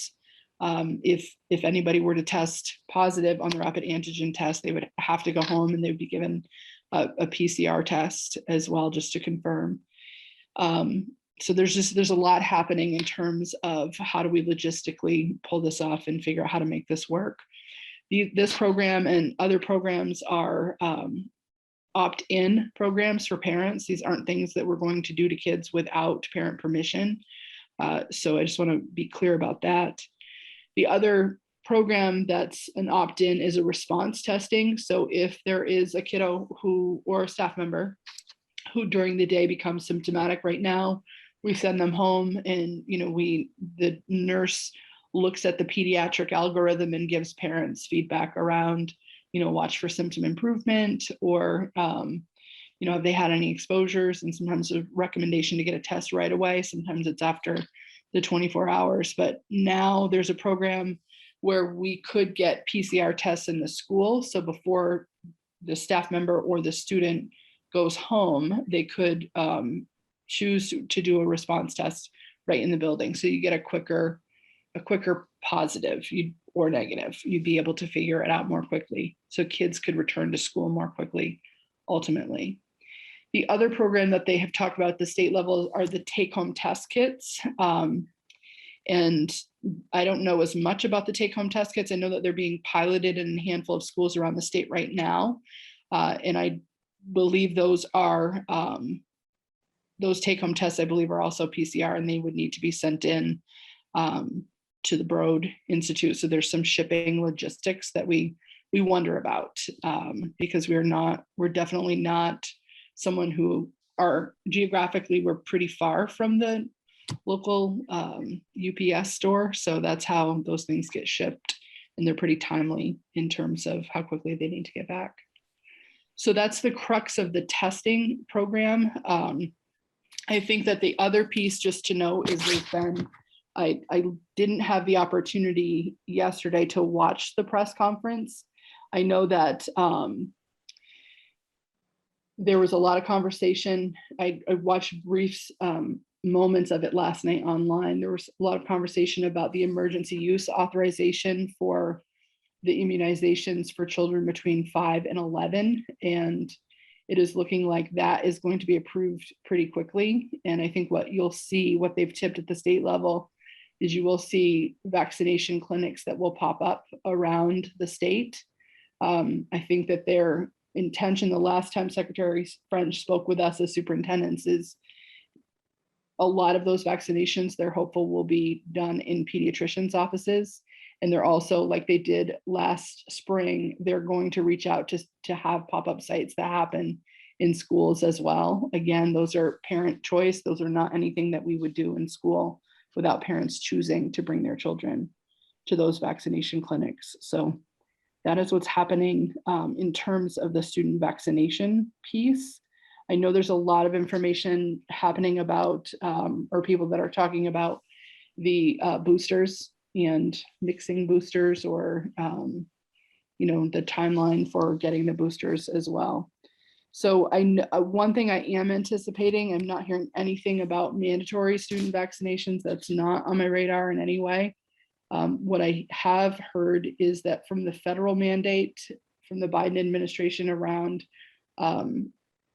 employee vaccinations, I'm anticipating that there will be a mandate for mandatory employee vaccinations with an option if people do not choose to get the vaccine to do weekly testing. So I just wanted to put that on your radar, that I'm expecting that that's going to be something that comes down in the coming weeks. Any questions before I move on from that piece?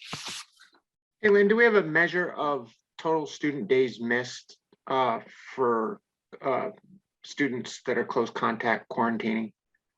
So we're tracking on Power School. It's not data that I have. I'm sure Dominic could help me get it. We have codes in Power School that we're using so that we could pull it down. I don't know that it would be just quarantine. It might also include positive students as well. But I do have a way to get at that. Is that something that you'd be interested in me trying to find and bring back? Yes, please. And if you can separate out without too much difficulty, if you can tell which ones are just quarantine and which ones are missing school because they're positive, that would also be great. I don't know if I can do that, but I will look.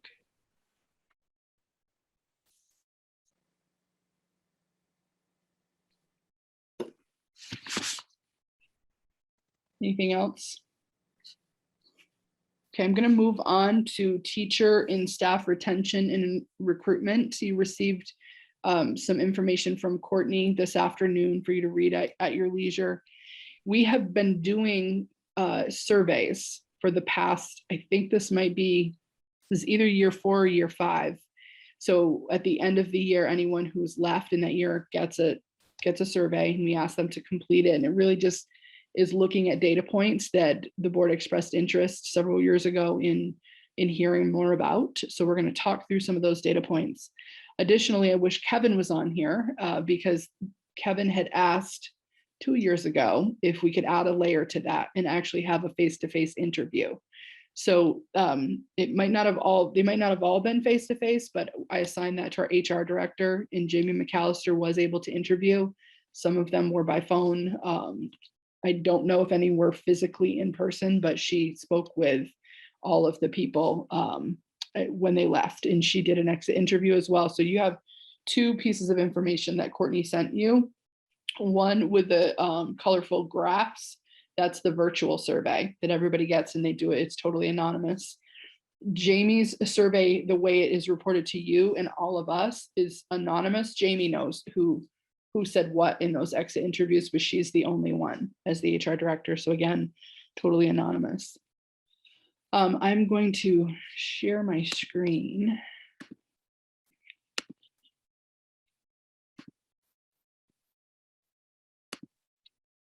Do you see the teacher retention data PowerPoint? Okay, great. Yeah. Just want to minimize my, okay. So this is the data that we have from last year. So we took a look at the schools that people were employed in. We only had 16 people return the virtual survey. I'm not entirely surprised by that. Not as many as what we've had in years past. I would say we had close to 40 professional positions that we filled this year. So I think that we've definitely got less than half of the people who responded, but you can see from this data where they're responding from. We try to get at information around why people are leaving FNESU so that it can inform our work going forward in terms of both retaining and attracting new staff members. So looking through this, compensation this year did show up as the #1 reason why people were leaving. And for those of you who've been on the board for a while, that hasn't been #1 before. It's been, one of the top indicators, but it hasn't been #1. Workload and expectations, people retiring and other were the next most answered reasons. And then relocation out of the area. I saw in comments several were talking about family moves out of state and out of the area. So if they left for an education position in another system, we asked them to fill this part out. So just to try to get a sense of when they left, you can see this right here. These are 37% left education. I wish there was a state number that we could look at to see if this is a trend across the state, because I definitely am hearing nationally that's a trend. We have 6.3% who left and they actually took less money than they were making in FNESU. 12.5% are making the same money. And then you can see the rest of these colors. It's telling you all of these are more than what they were making in FNESU. So you can see the difference in terms of compensation, and they went to another system. We also have been tracking teacher seniority by school to try to get a sense of, what experience level do we have in our staff members. So we identify orange represents first-year teachers. Yellow is second and third-year teachers. The green represents fourth and fifth-year teachers, and we consider anyone beyond 5 years experience a veteran. So you can see that they vary pretty significantly. I would say our most stable staff right now is Cold Hollow. They've got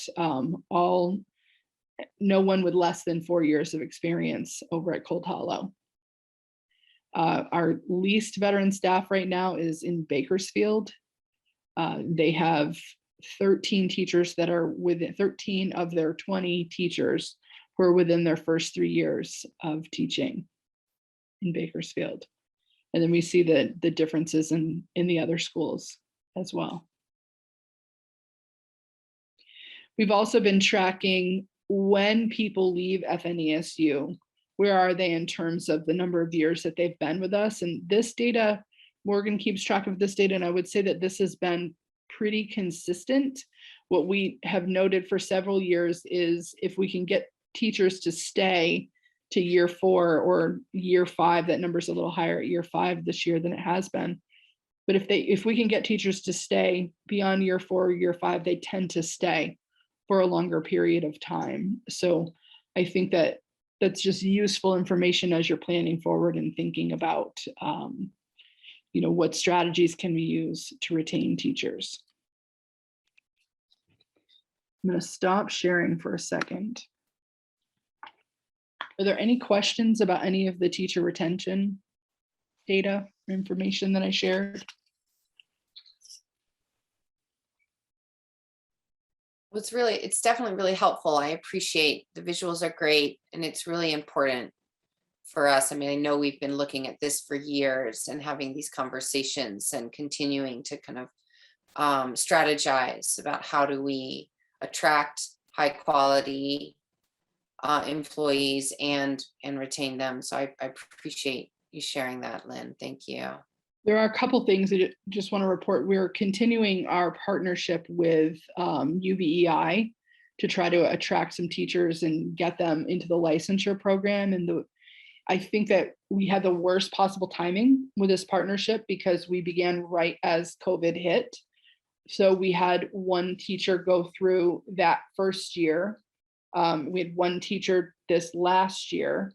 And I will say we have had 3 teachers who they've not finished, but we have 3 teachers who have gone into the administrator licensure program through UVEI. So from these conversations, some of the strategies that we've put into place we have seen some benefit to those. I hope to see those numbers continue to grow because I think education is a really good field for people to consider if they're considering a career change. I think that, we certainly have an affordable pathway forward through UVEI on that 1-year track, as long as they have a bachelor's degree.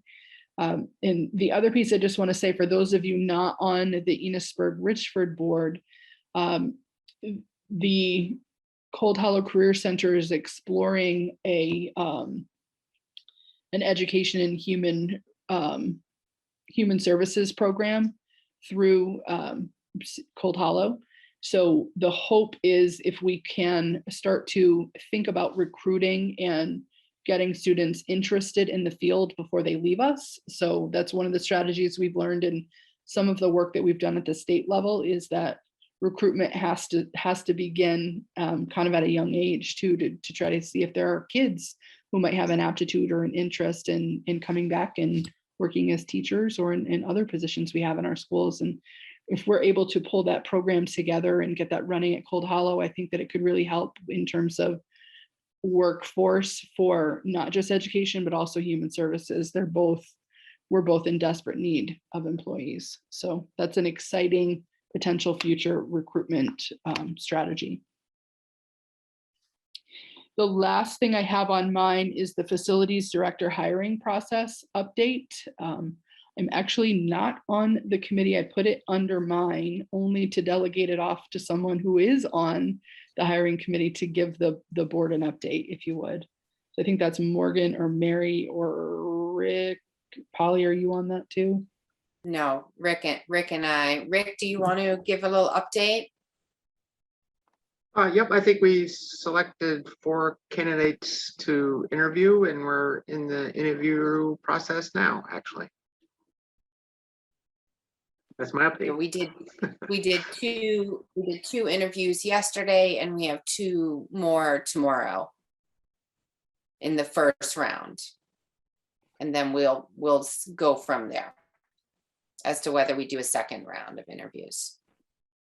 Okay.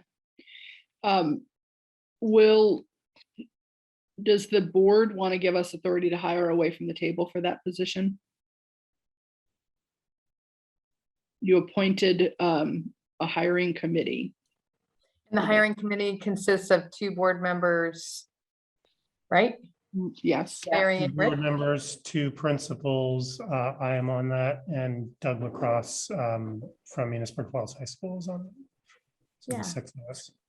I don't know how everybody else feels, but I feel comfortable, and there's definite board representation on there.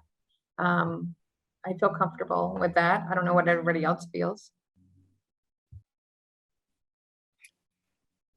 I'm good with that. Okay, Lynn, do we need a motion to hire away from the table for that? I think we're good. We'll bring the Okay. name back hopefully at your next meeting. Yeah, hopefully we'll have that all wrapped up by the next meeting. One thing that Morgan, I sent you a message. I'm not sure if you got it or not, and so sorry to surprise you, but we had agreed pre-COVID to lean into the transportation study. So that was one of the things when we were talking about efficiency in terms of the merger, really looking at bus routes and looking at, areas that we're covering, looking at, do all of our students have access to our 2 high schools? We have re-engaged with that process, and we put out a bid for transportation studies. So I don't know, Morgan, if you want to talk a little bit about just a general overview of the transportation study RFP. Sure. I put out an RFP, it was about a month ago. It went, I believe, to 6 transportation providers or consultants that we knew did this type of work. We did also advertise in the paper as well. Very similar to the RFP we put out 2 years ago. 2 years ago, we only got 1 quote. It was nothing that we had budgeted for, but we were exploring at that point. And we also kind of slid quickly into COVID reaction. And so it sort of was left on the table. This time we got 2 bids. The same company that bid the first time did submit another bid. And then we got a second one from an outfit in South Carolina. Dominic and I reviewed the 2 bids that we got. We both feel like one is stronger than the other. And it's also the lower priced of the 2. And so I don't think that we need a motion unless Lynn tells me we do, but our plan is to negotiate a contract with that low bidder and plan on having something to this board within probably around 90 days.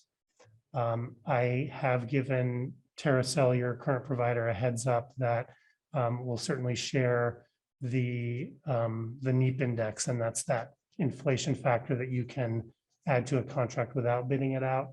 But if something comes out of this study that suggests we should be doing things radically differently, we might want to bid out transportation at that point.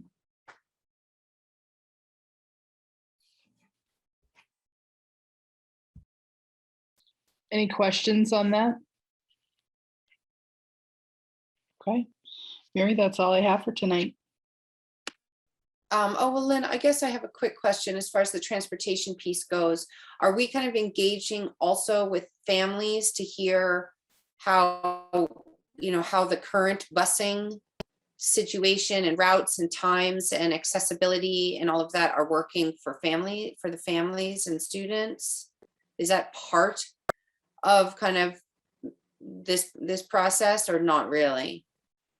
That was not in the original scope of what we had talked about. We're really looking for what we discovered when we were really looking at efficiency when we were coming, well, we looked at it when we were going into the merge. We're kind of where buses are passing in a lot of places, and that was happening because they were single districts paying for those transportation routes. So there was no ability, even if logistically it could have worked, to have done a relay so that people wouldn't have to backtrack quite all the way into other towns to get kids for those really strange,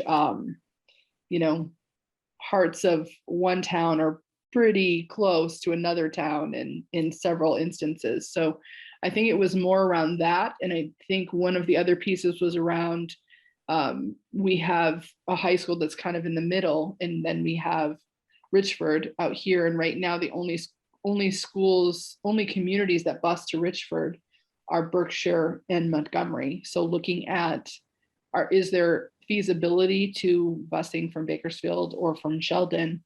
And the other piece, just looking at, I know Melissa has asked me lots of questions about transportation for preschool. And so that being a part of the study about the feasibility of us exploring that, and what that could look like when we think about focusing on equity and opportunity. Transportation is a big barrier for some of our families, especially families who are economically disadvantaged. So that often will prevent students from being able to attend pre-K programs if there are transportation issues. So those are all pieces of it, but the scope was never intended to kind of look at adjusting for convenience in terms of start and stop times and routes. There's more efficiency. Okay. Yeah, no, I appreciate that. And I like it. I'm glad to see that or hear that we're exploring what could it look like to provide busing for the pre-K and play school age. I mean, I know it's always been kind of a hard rule that is not provided, but it certainly makes it accessibility so much more challenging. And the cost of doing that multiple times a week, I mean, that gas and that time really adds up for families, and not to mention trying to fit it in with your working schedule. So I'm glad to hear that we're exploring that and that it could potentially be an option down the line.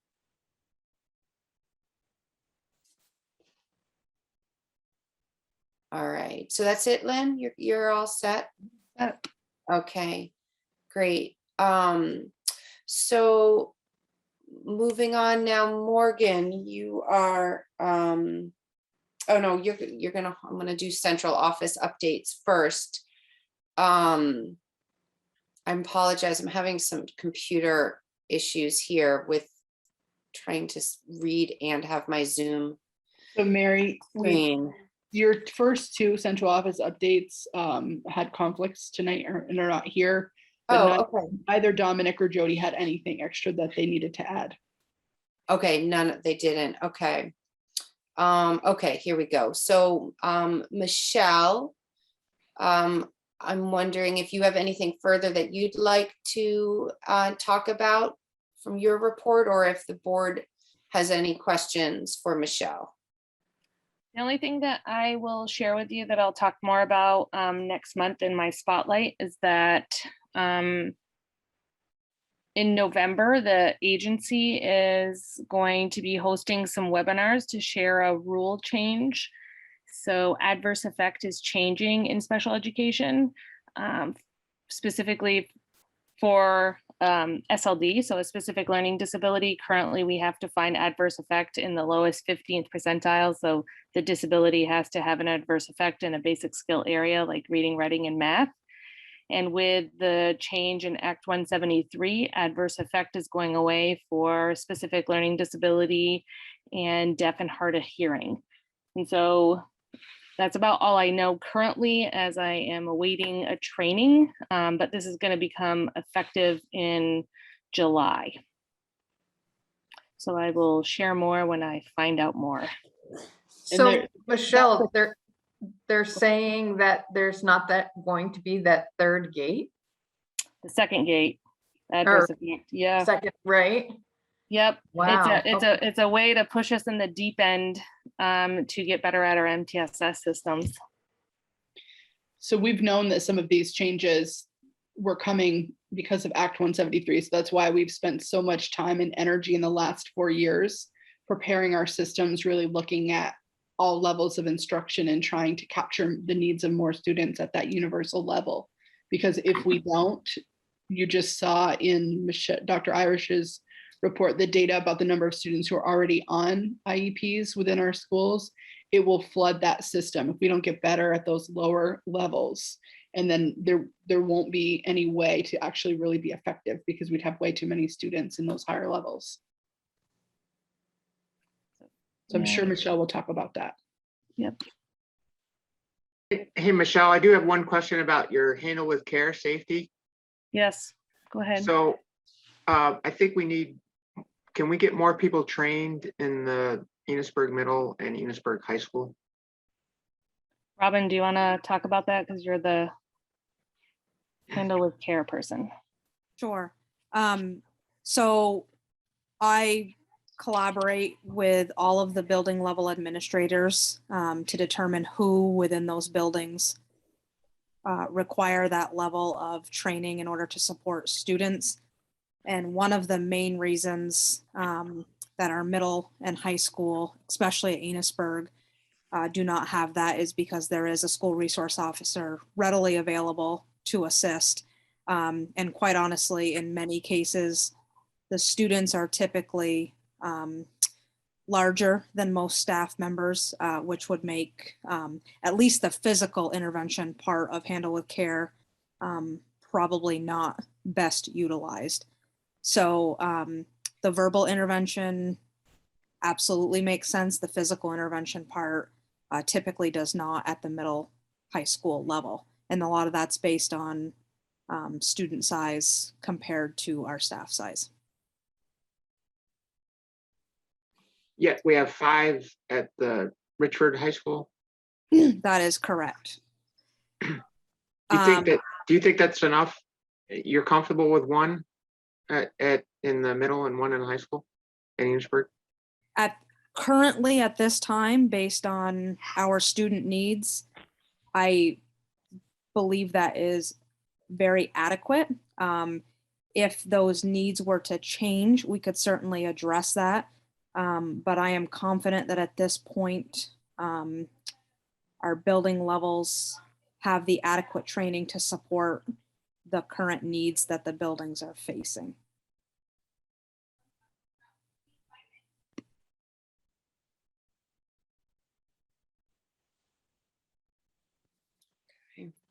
Any other questions for Robin or Michelle?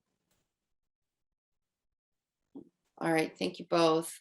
So Michelle Irish, you're on the list here, but having just done your spotlight, I'm not sure if you have anything further that you'd like to add. I don't have anything I need to add. I'm happy to answer questions about my report if you'd like. Any questions for Michelle, folks? Okay, and Heather Moore, you're up. If you have anything further that you would like to add, or if anyone has questions for Heather. I have nothing extra to add. Okay, thank you. Jamie, anything that you'd like to share in particular or add to your board report? Questions for Jamie? I have no other updates to add unless you have questions. Well, I just had a little reflection and wanted to give you a little shout out because that was dizzying, the amount that you are juggling in your report. I mean, it seems very complex, and I appreciate you holding all of that. So I just wanted to tip my hat to you. I know it's a lot right now. Thank you. All right, and then Dawn is up next. Dawn, do you have anything else that you'd like to add, or any questions for Dawn from the board? I'm all set. I don't have anything else to add. We have had our other health inspections, so now all of our schools are inspected and all of them have received a 90 or above. Nice, that's great. Bravo. I was so pleased to read that. Dawn, I had a question, and forgive me because I'm new to the SU board, but I just wondered, like, I know that the schools offer meals during summer break, but what about during like school breaks, and especially like long ones like Christmas breaks? Are there meals available for kids during those times? So at this time last year, we were running underneath the summer feeding program, and that was the SFSP program, and we were allowed to do that. This year, we cannot run under the SFSP program. We had to go to the SSO program, which kind of piggybacks the same as a national school lunch program, which runs during the regular school year. And USDA has not given us a waiver to run during vacation times and whatnot. That could possibly change, but I'm not hearing anything about it is changing for sure. So at this time, it's not allowed, but in this world, I like to say everything's subject to change because we never know.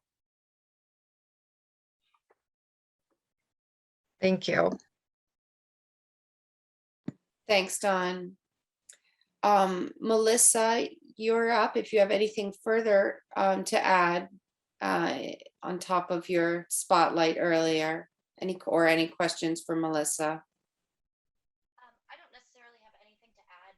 I did hear the transportation piece. My son had popped in, so I wasn't able to hop on, unmute myself, but I am excited to explore. Your sound is super low, Melissa.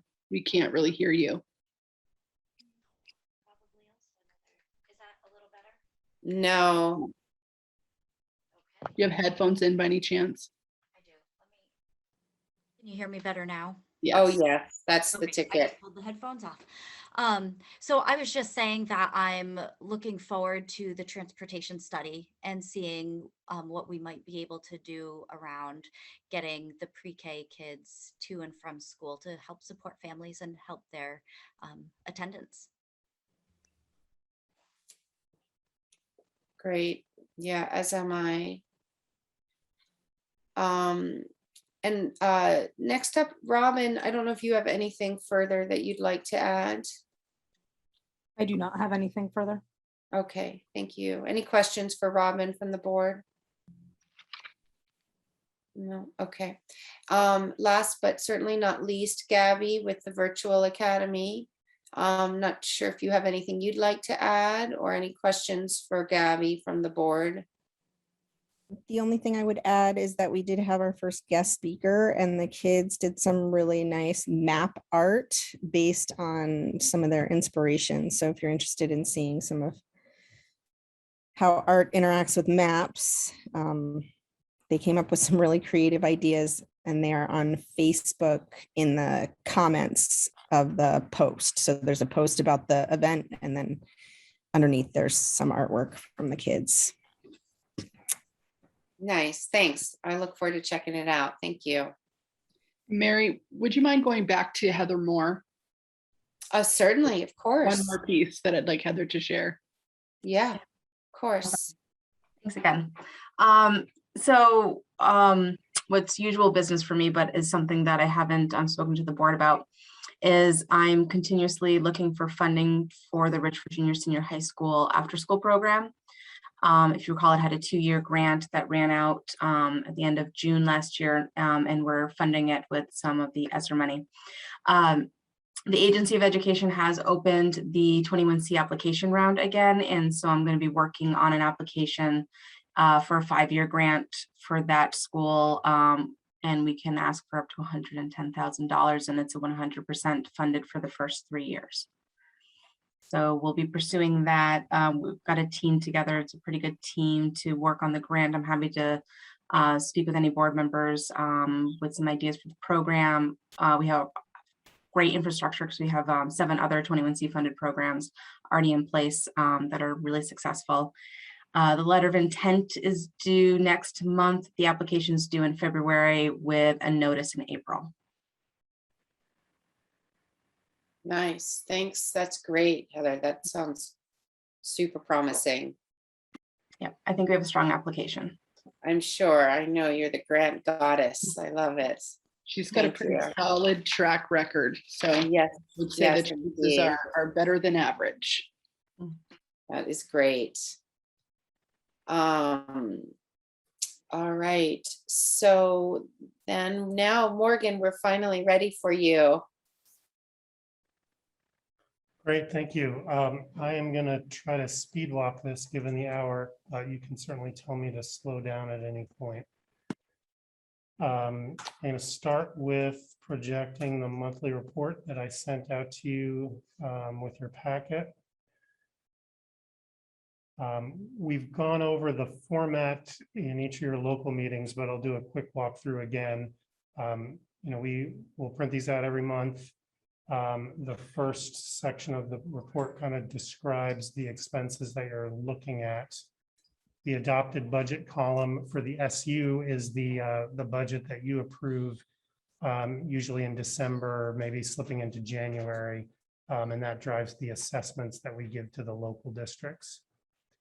The current budget column is the sort of the operating budget as we make changes. Obviously, we can't change the assessment amount unless the boards approve that. But as grants come in that maybe we can offload some expenses to, or we find that we need to spend money in different areas, we'll adjust that current budget column. Year-to-date actual is the amount of money that we've spent or received through the month that we run the report. The encumbrance receivable column is what the software system knows that we're going to spend or that we're going to bring in. Largely, it's just projecting out salaries and benefits for staff that are on contracts, but it's certainly something that we look at. The last column is the variance. So that's the difference between the current budget and then the year-to-date and encumbrances combined.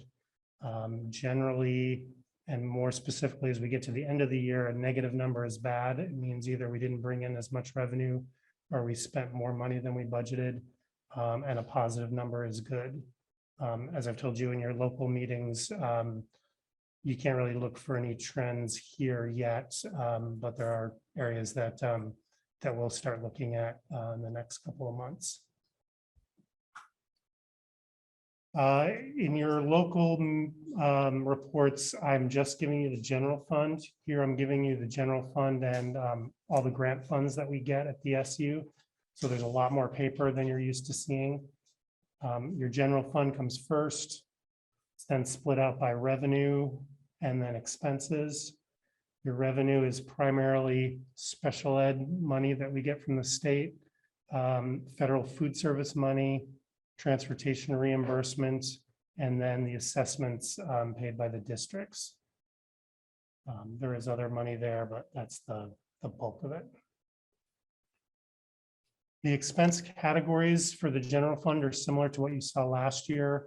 I'll highlight kind of the big ones. These 3 that are 2200s are curriculum, staff training primarily. So Jody Valancourt's budget is in here. Sharon Wright, who does the new teacher mentoring program, is in here.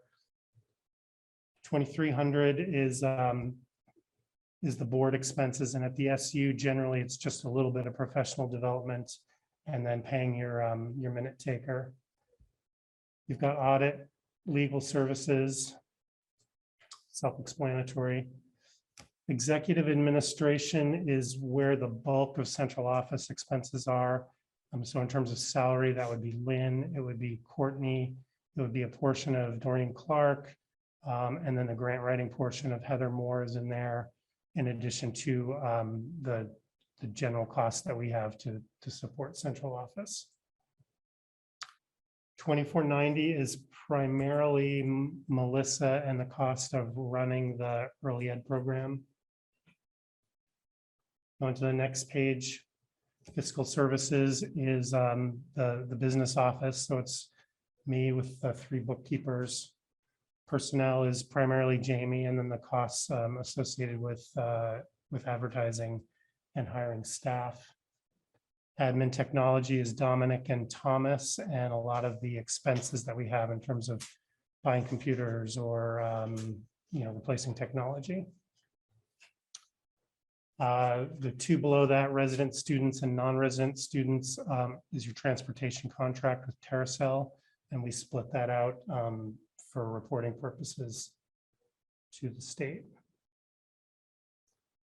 The next big chunk is food service, and I would say don't worry too much about the difference between the lines, as Dawn tipped in her very acronym-laden sentence.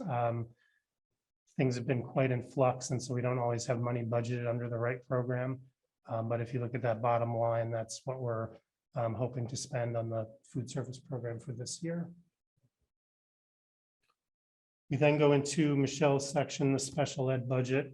First, teachers and psychologists, SLPs, occupational therapy, physical therapy, services for visually impaired students. Goes into staff training. Our BCBAs are in there, and then the administration of the program and special ed specific transportation. We then have a couple of little buckets here that we're tracking for different purposes. Ineligible special ed costs would be things like legal costs primarily. These are things that we're not going to get reimbursement for, but we still have to pay. Early childhood special ed, to the extent that we're tracking it separately, will come in next. And then section of the budget, which we're now tracking separately for English language learners and that instruction. So that's the speed walkthrough through the general fund. I'll kind of blow through the grant funds as well, and I'm happy to answer questions here or offline for folks. I'll tell you as a start before we go into it, many of the grants we get are going to be funding things on top of what we've already planned for. So the title funds that you get are really can't supplant anything in the general fund budget. There's some special ed funds that are a little bit different. They're a little bit more flexible. And so in years past, we have, we might bring a budget to you that shows all of your speech people in the general fund budget, but we know we're going to be able to pay for some of them out of the IDB grants. So quickly, if it says 21st century, it's one of the funding streams related to Heather's after school program. Local bill back to districts is for those employees that we are required to hire at the supervisory union level and put on a supervisory union contract, but their time is actually split and some of that is local. So an example would be your early childhood educators who have a special ed license. We need to track them here for the special ed portion, but for the regular ed, early ed, we'll record it here and bill it back to the districts. Secondary school reform is a grant that we got that's supporting some of the work that Michelle Irish was talking about today. Essential early ed are special ed services for pre-K kiddos.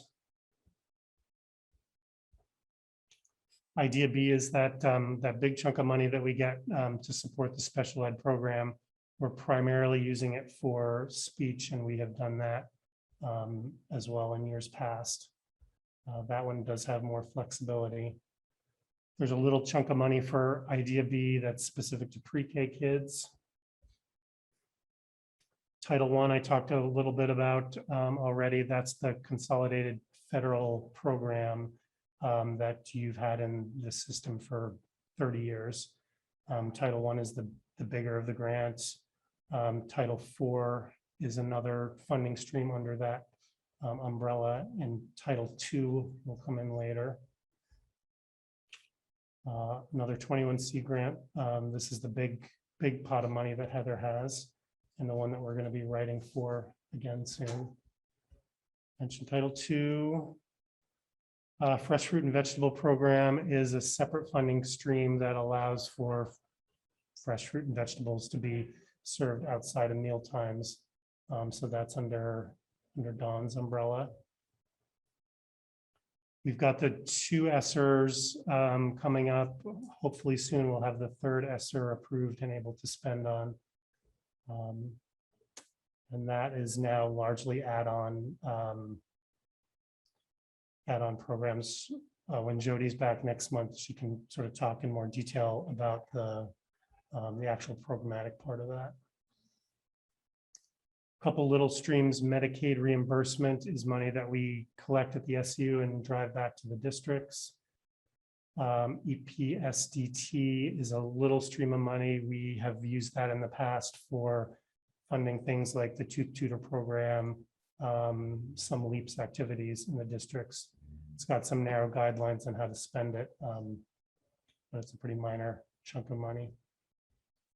Consolidated administration and SWP coming up next are 2 of the ways that we have to account for those title monies to be spent.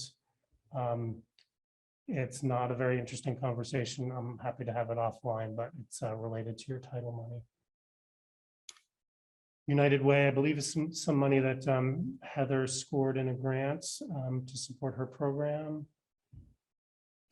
And then Farm to School program is another relatively small program that, again, Heather was able to write for successfully.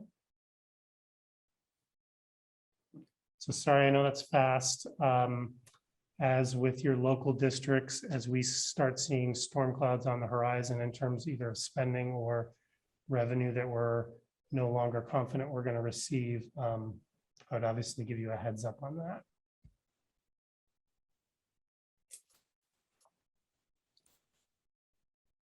All right. And Morgan, high school numbers, tuition numbers?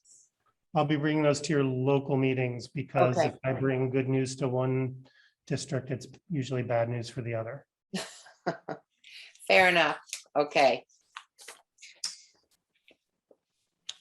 I will need 2 motions, and we've talked about these at your local board meetings as well. One for the VISBIT annual meeting for you to give proxy to a person or the VISBIT board to vote on your behalf. And then a similar one for the VHI annual meeting. Both local boards, as you know, appointed Mary Niles to serve in that role as she's planning on attending. Again, in both, in VISBIT, there are 2 board seats that are up. Neither one is contested. And at VHI, there's no real action to be taken. So assuming that you want to do a similar motion for each, I would need a motion to appoint Mary Niles as authorized representative to appear and vote on behalf of the board at any and all meetings of the members of the Vermont School Boards Insurance Trust or any adjournment thereof. I'll make that motion. All right. Thanks, Polly. By roll, Rick? Aye. Pat? Aye. Polly? Aye. And Mary is an aye. And then the second motion would be a motion to appoint Mary Niles as authorized representative to appear and vote on behalf of the board at any and all meetings of the members of the Vermont Education Health Initiative or any adjournment thereof. I'll make that motion. Thanks, Kat. By roll, Rick? Aye. Polly? Aye. Kat? Aye. And Mary is an aye. And then the last thing on my agenda, Lynn wanted me to share some October 1 enrollment data. So I'm going to put up 2 graphs on your screen. This is basically a 10-year snapshot of enrollment by school. The first 5 years, 2017 to 2021, are actual numbers. And then the last 5 years are projections that I'm making. And I think for any of you who have been on a board for a long time, we know that these projections change pretty dramatically and don't come true often, but I think they're generally useful. So if you look, we'll start with Northern Mountain Valley. If you look at 2020, this is the data we collected on October 1st, 2020. That shows the drop that we saw in most of our schools because of COVID. We had many families keeping their kids out of school for safety reasons, and families keeping their kids out of school because of the additional requirements of being there. If you look forward to 2021, for the most part, all of our schools have seen a rebound, which I think is to be expected. In NMV, Sheldon and Montgomery saw the biggest bump. Bakersfield actually saw a little bit of a decline, and Berkshire, for the most part, held steady. On the ERU side, we saw that bump up again for Richford High School, for Enosburg Elementary, and for Enosburg Middle School. Enosburg High School stayed flat, and you'll see that Richford Elementary actually dropped a little bit from 2020 to 2021. And then I'll do, there's a lot going on in the background here, but I'll do a quick walk. I just want to kind of call your attention to these blue numbers, if you can see them. This is looking at the same cohort of kids in 2021 and comparing them to 2018.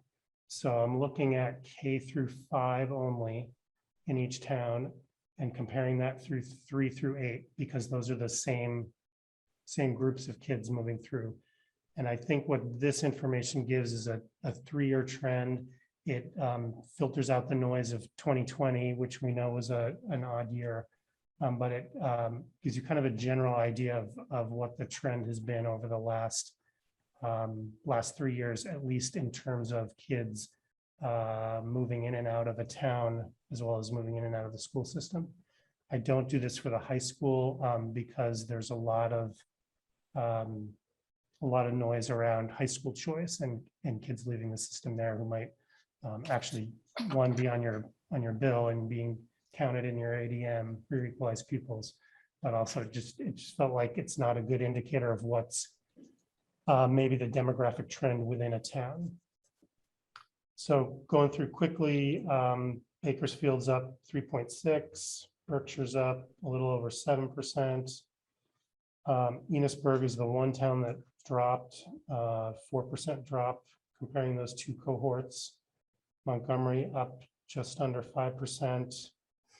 And then Richford was basically flat looking at those two groups, and a slight increase in Sheldon. So if folks are interested, I'm happy to do a deeper dive at your local meetings and focus on your towns and your schools that you care about locally, if that's useful. And I'm happy to answer any questions tonight of a more general nature.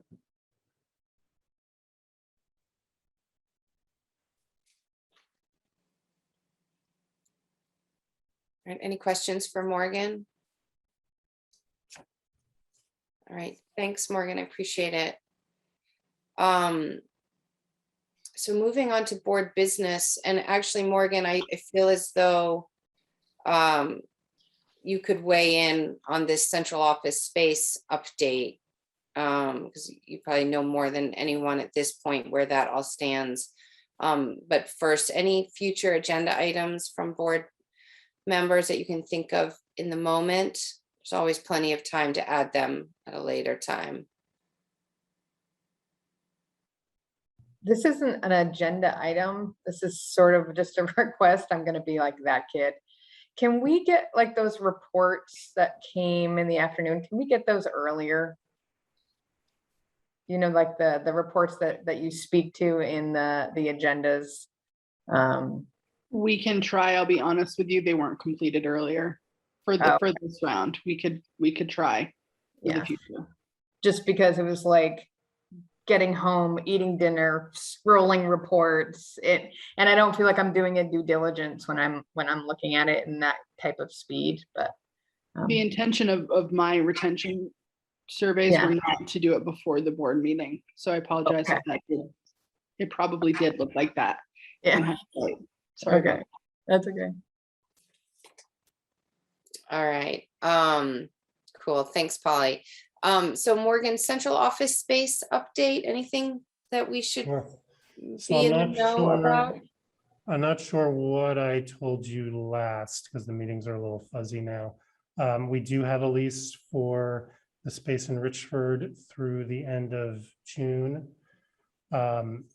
My understanding around the project at Pearly Block is that the village did submit a grant application that would help to fund the purchase of that building, at least. I don't know if there's more to it that would cover. That I believe they will hear about in November.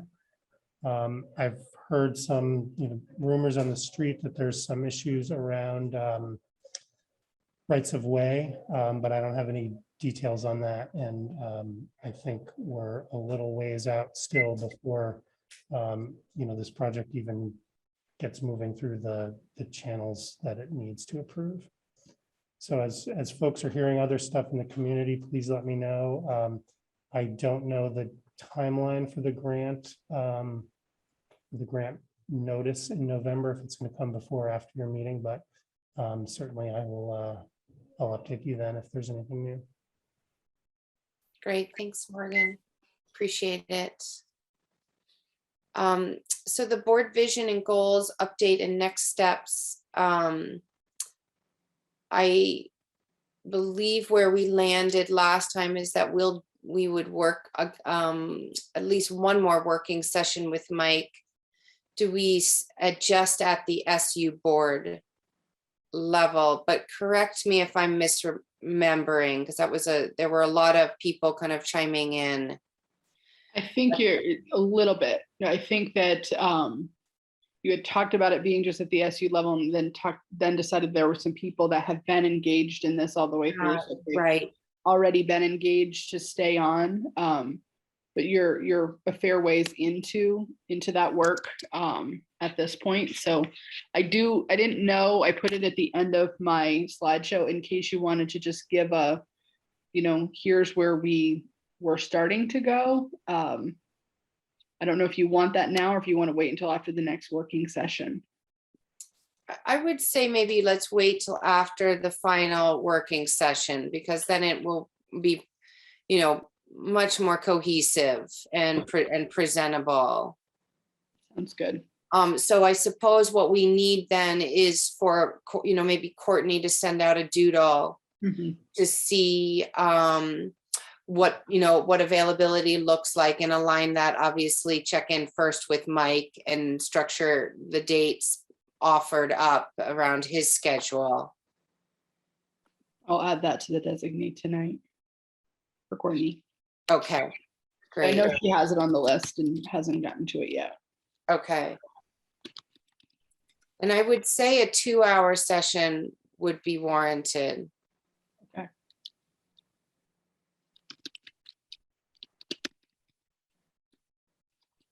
And so then we've also got our future work plan with the superintendent job description revision, the evaluation, and then the board member job description development. I think we've been a little stalled kind of moving this forward for many quite legitimate reasons. But let's see, I think Polly, we were going to kind of lean on you a little for that job description component, correct? So I wasn't able to attend the retreat, so I don't know if something was decided, but prior I had made the offer that I would send out like a survey asking people what their feelings of what should be included in that. I can still do that if that's what you're talking about.